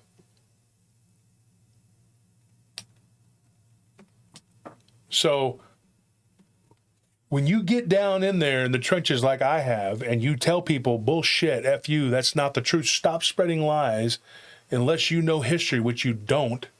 And all these people, they even have big old 130 people in these Facebook groups, and not a damn one of them knows shit about what they're talking about. because they refuse to read anything other than the doctored, lying Western propaganda that's been spoon-fed to them by satanic vampires. It's the truth. And I'm not a big fan of Alex Jones, but he was on Joe Rogan's show one day, and he was talking about the world being controlled by... He's right. What he said, I was like, wow, he's right. You know, even though I didn't... Back in the day, he would say things, and we'd argue, whatever. It doesn't matter. The truth is the truth. I'm telling you. My life didn't end up the way it did by accident. This was not, and I'm not going to sit up here and say some crazy stuff like, I've been ordained by God. I stand in the gap between you and the devil. I don't know what the hell's in store for me. Only God knows. And only he has a right to know. Because I do believe and I do respect the true living God, the Father of Christ. Now, you may worship something else, which they are. They're worshiping something else. And I'm telling you, you're wrong. But when someone says something, I don't care who they are. It could be Pol Pot. They're right, they're right, they're wrong, they're wrong. I don't like John Hagee, but sometimes he says things that are correct. Broken clocks and all that. I've watched people that I can't stand, and I've heard things come out of their mouth. I'm like, oh, I agree with that. Doesn't mean you like them. It doesn't mean that they're correct. Stalin said things that I agreed with. So did Hitler. So did Mussolini. So did FDR. So did Churchill. Does that mean that I like any of those people? Hell no. But they're correct. And even my enemies were correct because, to quote Dark Waters, he said months ago, before this war started and he joined in and did what he did, and I'll say this, he was correct. He said it's an assembly line of evil, and it's going to keep coming, and one will go away, and another one will take its place. I didn't know that he was going to be a part of that assembly line. Who did? Many people told me, oh, I saw it coming. I didn't want to see it. I thought he was my friend. Well, not friends, but I thought we were amicable. And then I realized, ain't nobody in this well, they call it a business, this field, who's really loyal. Because when you start saying things, they disappear from you because they don't want to be connected to the truth. I don't give a shit if you're a gypsy or if you're Jewish or you're black, Hispanic, Asian, a white guy, an Italian guy. I don't give a shit what kind of person you are. I don't care if you're gay or straight. I really don't. Your sexual preference is your business, and I don't give a F. I don't care what your religion is. I'm not going to be a part of Luciferian or satanic, anything like that. But if you're any other religion, I don't give a crap. You could be a Jehovah's Witness. You could be a Hindu. You could be a Buddhist, a Muslim, whether it's Shiite or Sunni or Christian, Protestant, Catholic. I don't care. The bottom line is we are humans and we are all in this together. And if we don't get our heads out of our ass and stop fighting with each other, we're going to be destroyed by a giant shoe coming down on top of all of us. Now, many of these people that are attacking me claim to be aligned with me in other ways, but they just cannot get past their own bullshit. If you had a lick of sense right now, right this minute, you would stop your assaults and let me do what I got to do and help these people so we don't waste any more time on your nonsense. You're already forcing me out of my house. I have to leave because you don't want to stop.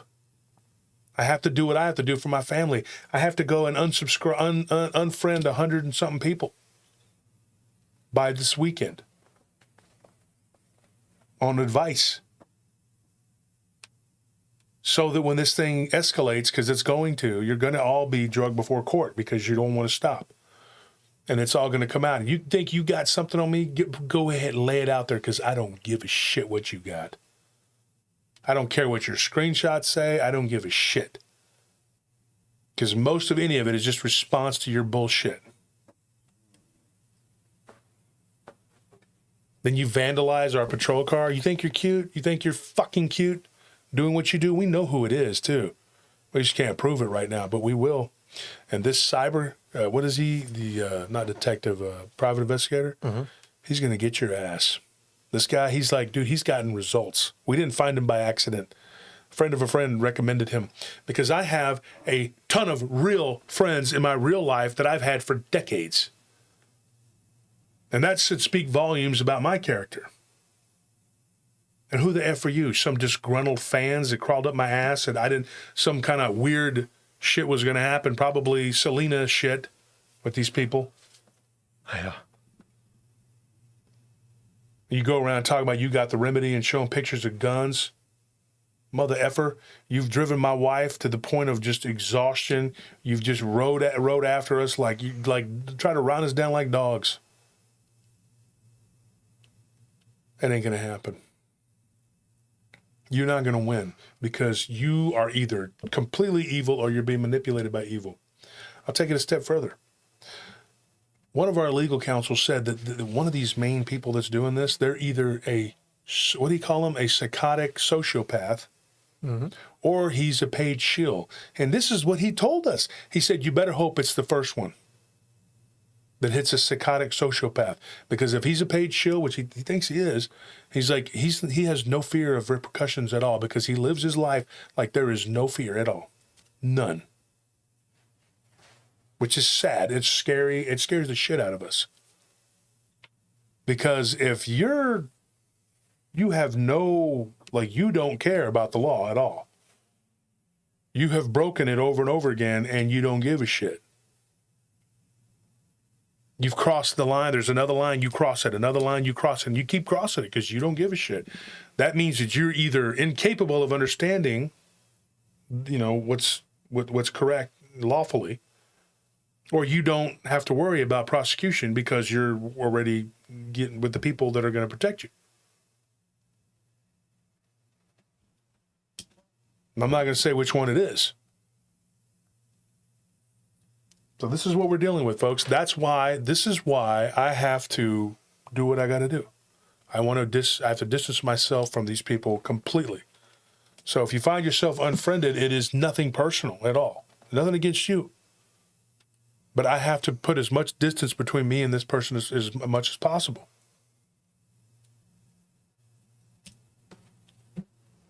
So that's pretty much it, dude. I'm sorry that you have to hear all this, and it's a shame. But, it is what it is.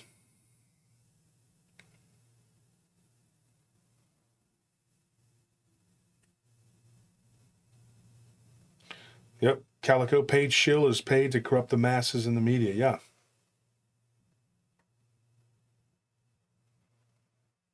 Yeah, head trip, that's another thing too. They don't really have anything to lose. But they're going beyond. It's like they're willing to do this to the point of criminality. What they've done is they can get the hell, not just sued, but get in trouble criminally for what they've already done. And it's, it looks like it's probably going to have to happen because they don't want to stop. And then why would you be so invested and so, one of my fellow podcasters, we were talking to her today, and she was just like, she said, I told him, I was like, why are you so invested in this shit? Why do you want to go to jail? Is this what is this? This is stalking.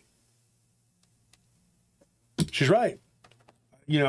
Take a look at yourself and is this what you want to be? Was this your plan all along? It's unbelievable.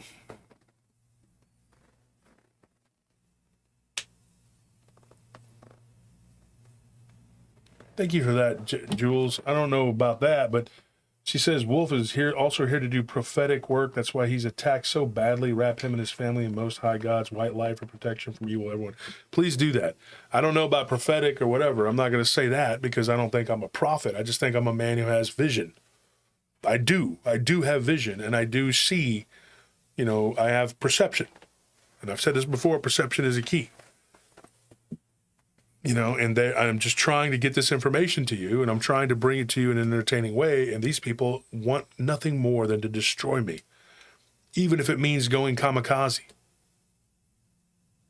going to other people's shows and prostrating themselves. Please forgive me. I've sinned against you. And they're like, yeah, come on. Yeah, be a part of the sickness.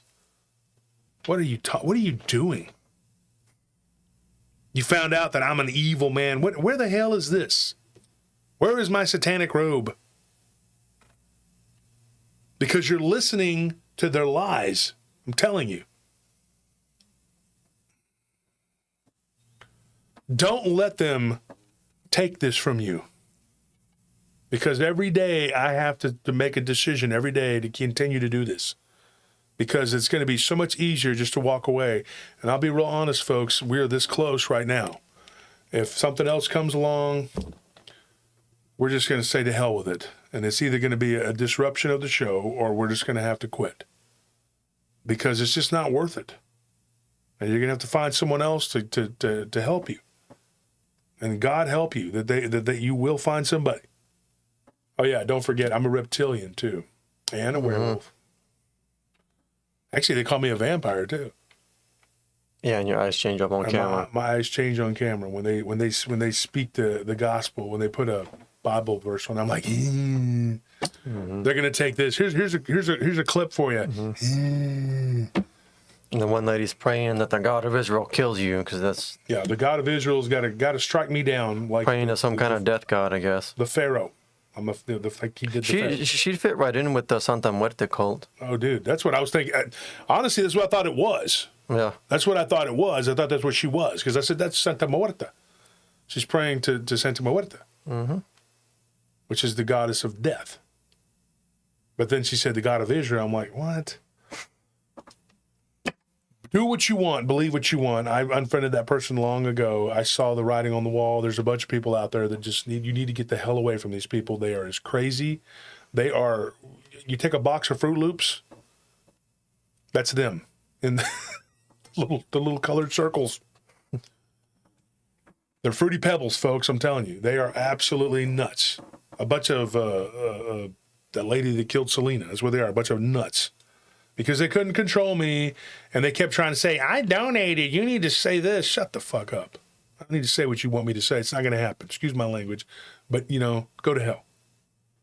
This isn't your show. I don't care how much you donated or what you did. One of them lies, says you donated all this money, paid for my conference. You didn't do shit, you crazy old man. You didn't do anything. You're a liar. You didn't introduce me to none of those people, you lying sack of shit. And at your age, you ought to be ashamed of yourself. You need to be thinking about your future, where you're going to go for eternity, not worrying about what I'm doing. It's just so stupid and sick.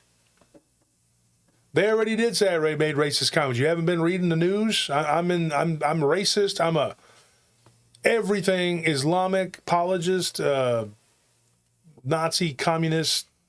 I'm gay. I hang out in a gay bar called the Iron Bull. Yeah. Or what's it called? Iron some shit. I don't know, whatever. I'm there every night. I'm in there like, hey, sailors, what's going on? Huh? What you drinking? Let's do this. Let's dance with our shirts off. Whatever the fuck they do. I don't know what they do. The bottom line is that, whatever. Sure, yeah, that's me. They got me. They got my number on the bathroom. For a good time. Yeah. Call this number right here. I'm hiding from my wife like, what's it called? This Allstate commercial? What is it? Who are you talking to? What's his name from State Farm? Jake from State Farm. He's like, what are you wearing, Jake? He's like, khakis. I don't know. Mm-hmm. I'm like, so my wife's asleep. Let's get out there. I'll wear what is it? The assless chaps? Yeah, I got that. I'm going to be there. I'm there, dude. Assless. I don't think all chaps are assless, but whatever. I'm going to wear that sexy outfit with the nipples showing. Yeah, good. All right, see ya. Be there in no time. Nellie's asleep. She's none the wiser to my activities. Come home. She's like, why do you smell like cake? Don't ask no questions. I'm the man. You don't ask me no questions. Nobody ask me where I'm at. Hanging out the Iron Bull. Spreading communism. And Satanicists with Nazism and other isms, racisms. What other isms are there? There's a lot more. Whatever, other isms. I'm into a lot of isms, believe me.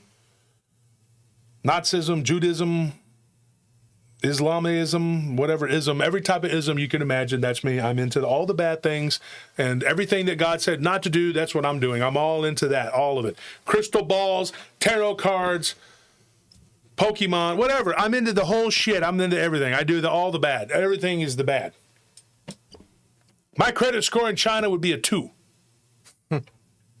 No, you cannot have it. No one time of super. Your credit 2. The police are coming for you. You're done. Cut off. Life is over for you. All right? 86. Madeline is my favorite chap. I didn't mean to say your last name on there, Maddie. I was just talking, But hey, they were defending her, guys, okay? Mm-hmm. They were defending women's. They had to do all this evil shit and stalk us to the ends of the earth to defending women's. I mean, that's how you defend women, is just by stalking people and doing bad stuff. And then they had the other one over there. Maddie, you should be against him. Why are you doing this? So if you're friends with that little fucker, get off my Facebook, because I'm done with you. If you're friends with any of them, I got to get away. I can't do it. Got to get away. And these people have a long history that I didn't even know of their own little bullshit. And little Miss Southern Belle, boy, you got a criminal record of boy, what in the hell? No wonder you've been kind of laying low. These people have some serious skeletons in their closet. They open their mouth and a bone flies out. So many skeletons. Yeah, exactly. You might want to shut your mouth before it gets exposed. See, I'm not in the business of character assassination. That's Fluff's job. I'm trying to be straight up. Don't say my name. And I won't say yours. You could, very simply, just shut the fuck up. That's what you could do. The novel idea. They're like, I don't know what to do about Josh Turner. Don't do shit about me. Leave me the fuck alone, and you go on with your life.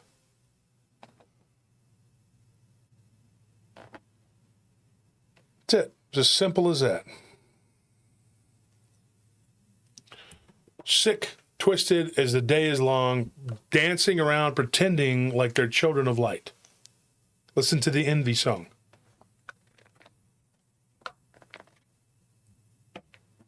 They're not. And all of you together can band together and get on a leaky boat and come after me, and you're just going to sink into the ocean. And for what? You got butthurt? Because I didn't want to believe like you believe. I didn't want to say what you wanted me to say. One of these people got on there and attacked Ron Moorhead in one of my female colleagues' chats. Would not stop because he's insane. Ron is like an OG in this field. Yeah. And if you don't agree with him, don't agree with him. But who gives you the right to say the shit that you say? Yeah, Ron's earned his place at the table. The Long time stuff ago. that comes out of your mouth, dude, make anybody cringe. A 20-year sailor would cringe at some of the things you say. You nut job kook. Sick and tired of this shit. Anyways, folks, that's it. So once we get everybody extricated, we're away from all that. If you're going to send me a request or whatever, you better not be. I'm not telling you what to do. It's your right to be friends with those people, but I can't be friends with you. And if you can't see what they're doing, because when they do it, we just repost it. Boom, there it is. Here it is. This is what they said. And they're doing it publicly. They're not hiding it. Well, some of it they are, but then, but they're right there in the open. And then we repost it. There it is, which is our right to do that. And that's our best defense, not even to comment on it, there it is right there. Y'all can comment all you want. That's why I hardly ever say anything. I don't even comment on the shit. I just post it, there it is. Head trip, we hired security. We have to have a freaking guard at our house now. We're losing money hand over fist every day.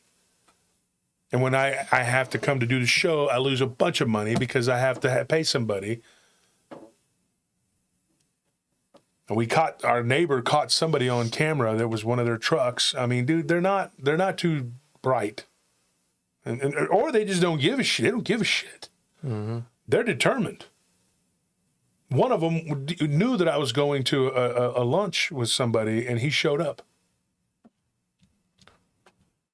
Yeah, it is pretty scary, Mara. It is. And I was like, what the fuck? That right there told me how really unhinged that this guy is. And now that person doesn't talk to me anymore because he got in their ear.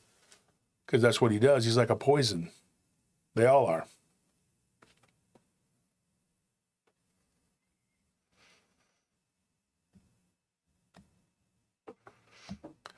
But hopefully, eventually, we're just going to move past it, and we will be up in the stratosphere away from them, and they'll be down here looking up at us with their rabble and their bullshit. So that's all we can do. Yeah, Madeline, you're right. And Madeline's been cyberstalked like Anthony and me and everybody else. But when they start, somebody was right. We don't know who it was, and I'm not going to say it was them because we don't know. But me and Anthony were coming home, and some white truck got behind us and was just right up our ass and nearly hit us, put their brights on us, and then zipped around us real quick, and it looked like one of their vehicles. And I was like, ran us off the road. Then they did it to my wife. Mm-hmm. Then they vandalized our patrol cars.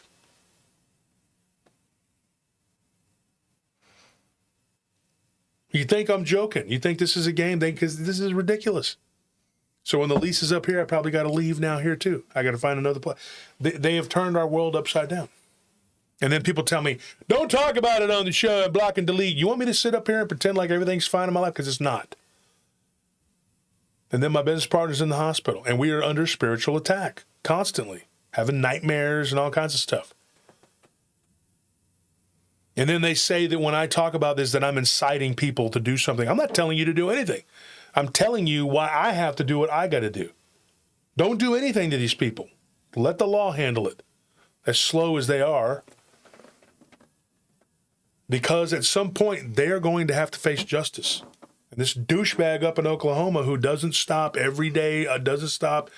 Dude, for the last time, I had nothing to do with your freaking kid being taken from you. You had something to do with that. That's why they did it.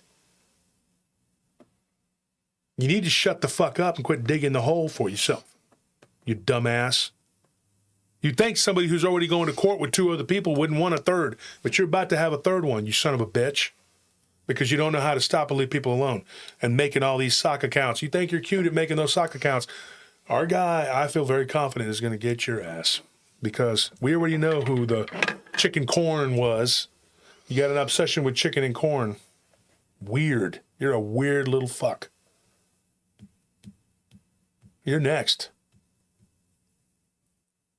He tried to tell me, oh, you sent me a cease and desist, that's a harassment. Yeah, well, then you're going to be harassed then because that's what's coming. You're next, you little bastard. You started this whole goddamn war. And I don't like saying G-damn, forgive me for saying that. God in heaven, in the name of Jesus, I ask that you forgive me for saying that. Forgive me for the cursing and the anger. God, calm my heart. Pray in Jesus' name. Amen. No more. I'm done. I'm not going to say anything else. But you see what I'm saying? You see what I'm going through? And then I'm supposed to sit up here and do this show and act like everything's fine. It's not fine. My wife says she doesn't even watch the show anymore because she knows I'm going to get upset and say something. I did. I just did it. I just said it. I don't know anybody in this field right now that has gone through what the hell we've gone through. That has taken on this level of attack. If you can name one, you tell me so I can talk to them about it because this is insane. And it is either telling me that I need to get out of this field and away from all of this and just leave it all behind and give up, or I'm over the target and I need to keep pushing. I don't know. Tell me what you think we should do, because we're open to anything at this point, whether we should just leave. But like some of my colleagues in the UFO field said, just leaving is not going to do anything. They're just going to wait, and then you're going to die. Because the powers that be will get rid of you. That's a very vague, I mean, it's a very grim future to think about.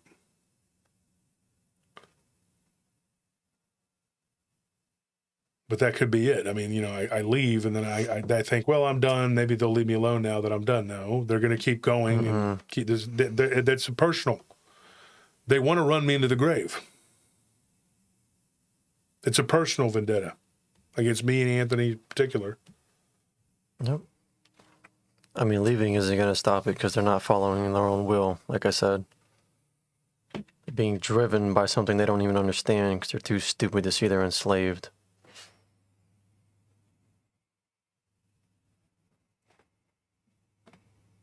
But I probably said too much, and I'm at my wit's end. I'm at my wit's end.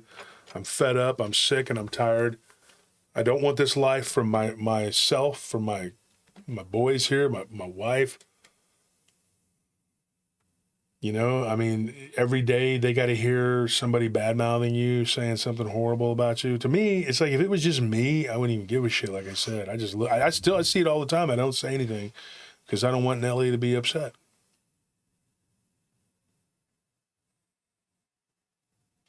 Murphy, I think it's definitely, yeah. One of them is probably infatuated with you. I think there's a few of them actually that are. That's why they try to they want there to be some kind of, because that's what their dream is or something. I don't know, man. I know that they were infatuated with Maddie. That's why they hate him. Mm-hmm. Please do that. Everybody in this chat, if you believe in God and Christ, please pray for us. Just say a prayer. Everybody, they can do their mass crap, their evil crap. We can do mass good. Pray for protection over us. They're mass reporting our shows. Our sub count went from 2,600 people a month down to 451 now. Slowed our growth to a crawl. We were on pace to hit 40,000 within 4 months or something like that? Yeah. 5 months? Wasn't very long. That was just like recent. And now we won't hit that for a while now because of what they've done.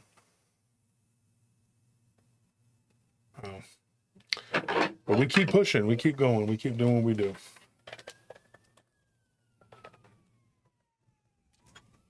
Give you something to talk about, little boy from Oklahoma. You pissant. I hope and pray that his son is safe and stays far, far away from you. I had nothing, my hand to the Bible had nothing to do with that. But you go around telling people I did. Because you want to blame anybody but your twisted ass self. And keep telling people you ain't Lil Bray Bray. We know you are. And it's going to come out that you are. It already came out that you were Cleghorn. It's going to come out who you are. We know who you are. Keep lying. Keep lying to the folks. Throwing rocks and pretending like you're Bigfoot. Telling people I called you an Indian. And having your psychotic psychologist say that. And even perjuring and lying to the board in Virginia. Well, that lady got some balls on her for the lies you said about all of us. Lies you said about me, Bettina. Still holding on that we did a home invasion, you lying person. But I am going to sue your ass because you do have something. So these other fuckers ain't got nothing. They don't got a pot to piss in or when to throw it out. That's why I don't give a shit. But you do. Fat bitch, you watch. And there ain't no escaping because you done perjured yourself and we got the receipts to refute everything. And that's all going to the board. That's what I got to say to you, Annis the Hut. You and your buddy, corn obsessed dude. And then he talks like this. And he's going to talk about people eating corn the long way. And you talk like this. You lispy ass. Go ahead, go make a show now and say, Josh Turner said this and Josh Turner said that. And everybody's going to come and look at my show and look at yours and go, what the fuck was I looking at? This guy looks like he actually bathes and showers. Yes, I wash and shave daily. I can't say that for Tony. Tony looks like Richard Ramirez. Not the guy that donated, but There's another one? I just know the guy that donated. He's a personal hero of mine. wow. There you have it. Folks, Looks like you raise your head. sorry for getting on my soapbox there for the last 40 minutes or whatever the hell it was. You didn't have to listen, and if you want to do the replay, don't listen to that part. Just whatever. I put it at the end of the show. I had to say what I had to say at the beginning of the show because I needed to let everybody know that if I unfriend people, it's nothing personal.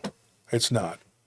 But if you are friends with these people, I cannot be your friend. I can be your friend, but not on Facebook, because I have to show a commitment that I am wanting to do, and I am.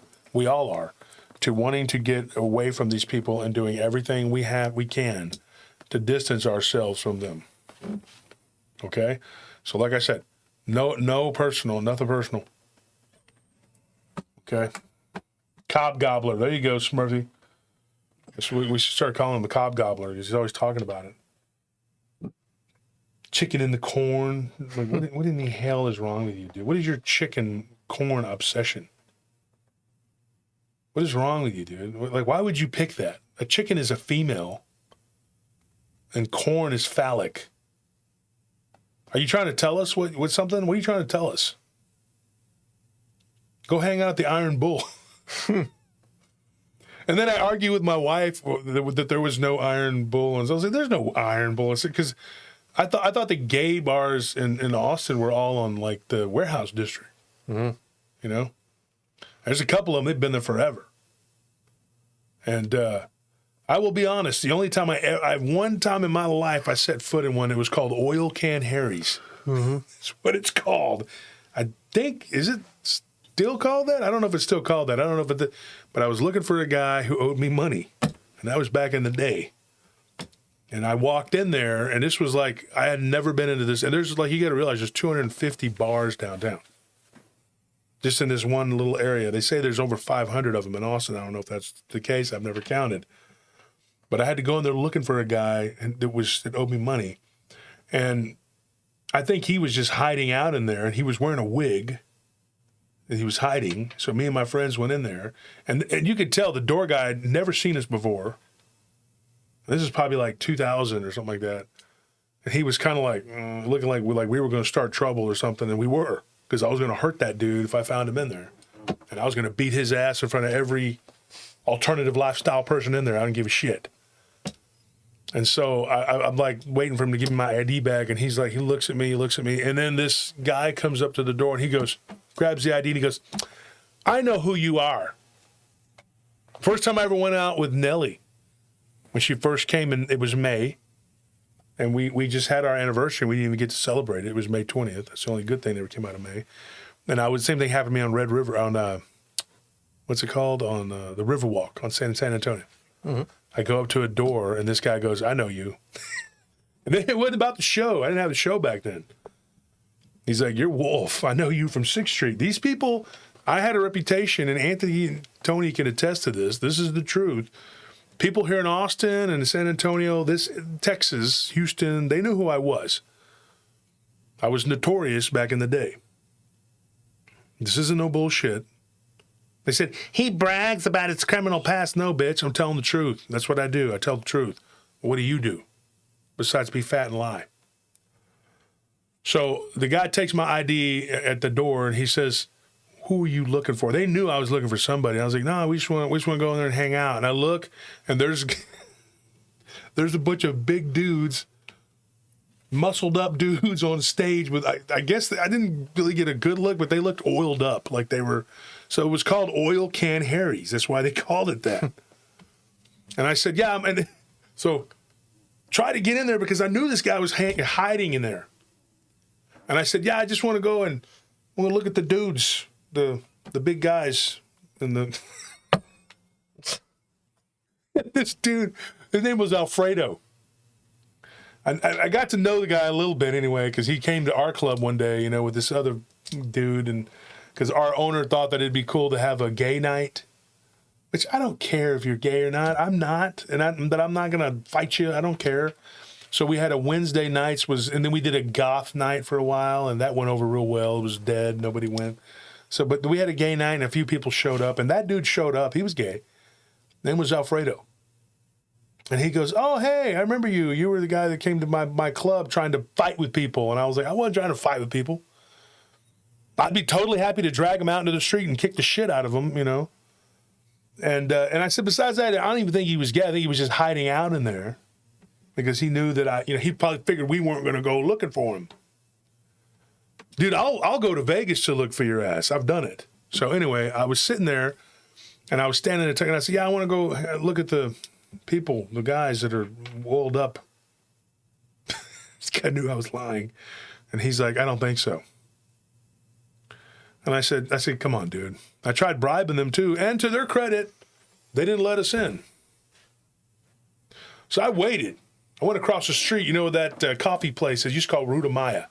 It's called something else now. So we sat there just watching. And we sat there until close.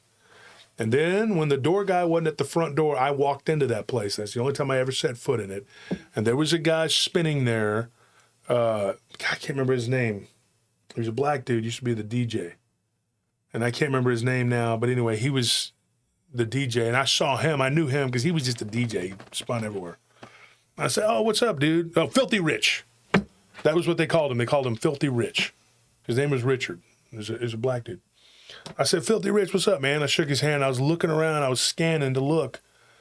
And I saw my guy. Yeah, he ran out the back wearing a blonde wig. So we ran around to the back, and we didn't find him. We didn't catch him. But eventually he popped up, and he just came and said, here's the money. And that was it. That's the end of the story. But the only time I've ever knowingly, willingly gone and set foot in one of those, and I don't care who does it or whatever they do, whatever, but it is what it is. Not a liar. Not going to say I've never set foot in one, but only to collect money from somebody. And it wasn't even a matter. It was more of a pride thing because pride thing. It was more of a thing where the guy owed me, and he went around popping off, saying, fuck Wolf, I don't care, I ain't gonna pay this guy. Well, you know, when you're in that kind of way, the street's listening, and they're watching to see what you're gonna do. You're gonna be a bitch, and you're gonna let this dude do that? No, you can't do that. Nowadays, it's like a whole nother life for me. That is a whole nother life for me, and I have no patience for criminality in any shape or form. In any shape or form. That's why I do what I do now. Because I don't abide by that. And who the hell wants to live your life looking over your shoulder, wondering which turd's going to try and do something to you? So what's going on here sucks because it's affecting them and my family, and it's, you know. But to me, it's just old hat. It's another day at the office, dude. If it was just me, I promise you, I wouldn't give a shit. Would not care. I wouldn't move either. I wouldn't move at all. I wish you'd come to my freaking house.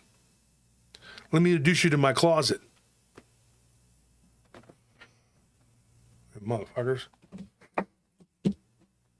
But it is what it is.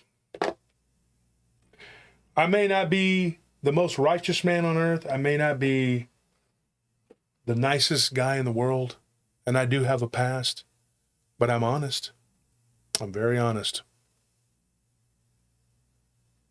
And when I say I'm going to do something, I do it. And when I say something, I mean it. There's no double speak. I'm not trying to trick you. Right? What you see is what you get. I think this is a character I'm playing on here. No, dude, this is me. This is my life. And I've let you look at it.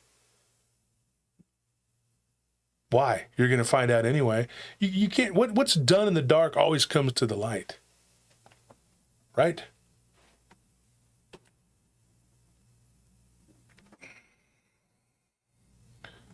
It happens. I suggest everybody freeing themselves from the dungeon of dishonesty and fraud. Go straight. I don't mean that in the gay people, whatever. Go straight as in straight edge. Stop all the bullshit. Get your heart right with God. My big sins now it's cussing. When I get upset, I cuss. I don't do anything else. I don't even drink. And every now and then my wife gets mad because I get impatient. I'll not stop completely to a stop sign. She's like, stop. Like, there's nobody around. Like, I gotta go. I got things to do. She's like, ever since COVID, you just run through red lights and stop signs. I was like, wasn't that what it was for? I didn't know why we were wearing those masks. I thought it was so we could commit crimes and get away with it. I just want to run lights. That's all. I don't want to run lights. Don't do that. You could kill somebody. You get killed. But stop signs, there's nobody around. An occasional deer, maybe. I don't know. But the bottom line is this. I'm me. I'm going to do what I'm going to do, and I'm going to say what I'm going to say. If you don't like it, don't show up. You don't have to. Nobody's got a gun to your head telling you better show up at that show. You're not those Polish pilots that were forced to bomb Dresden at gunpoint by the Americans and British. And yeah, they did that. Something so evil that even the Soviets didn't participate in. And that is not me saying that they are good. They had their reasons for not doing it. Let's put it that way. Okay, folks. I love you. I'm still not a communist. I'm not a Nazi, and I'm no longer a gangster. I don't do bad things.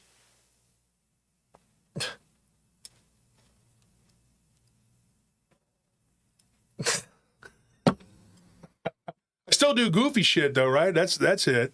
You're entertained, right? You're entertained. That's the whole point. They're like, the data says the data, the fuck the data and the fucking data. You don't give a shit about your data. What are you, on Star Trek? You like Star Trek? And they watch me so much, they know that I have a tick. They know that I do this with my mouth.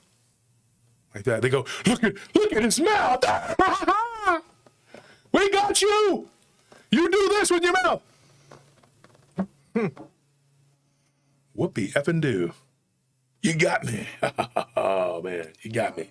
It's because my jaw has been busted because I was a fighter. Unlike you, who runs around on his own property with his gun on his hip because you're a little bitch. Okay. They all talk about their guns. I got my gun, son of a gun. Woo. It's the remedy, boy. I can't fight, I can't do shit. I can talk a lot of shit, and I pull my gun.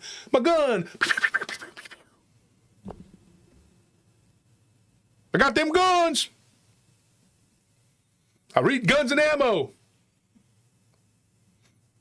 And when I think about it, I touch myself. We know you do. We know you do. Guns and Ammo, sweating in the bathroom. We know what you're doing. Sweating to the oldies.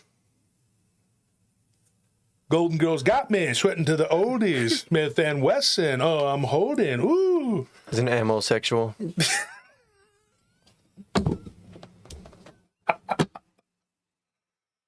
We got to go. Tony's restless. Tony's like, hey, man, I got things to do. I got to read Guns and Ammo. All right, guys. Sorry, man. I'm going to let y'all go. Sorry, just being me. I just do what I do, right? But now you know what's going on in my life with these people and how crazy it is. You know, go do what we got to do. Got to move. As somebody says, tiny hands, farewell. Okay, goodbye. Goodbye. We'll see you. Like the Pope. One part the Fuhrer, the other part the Pope. The incredible return of the great white dope. All right. Good night.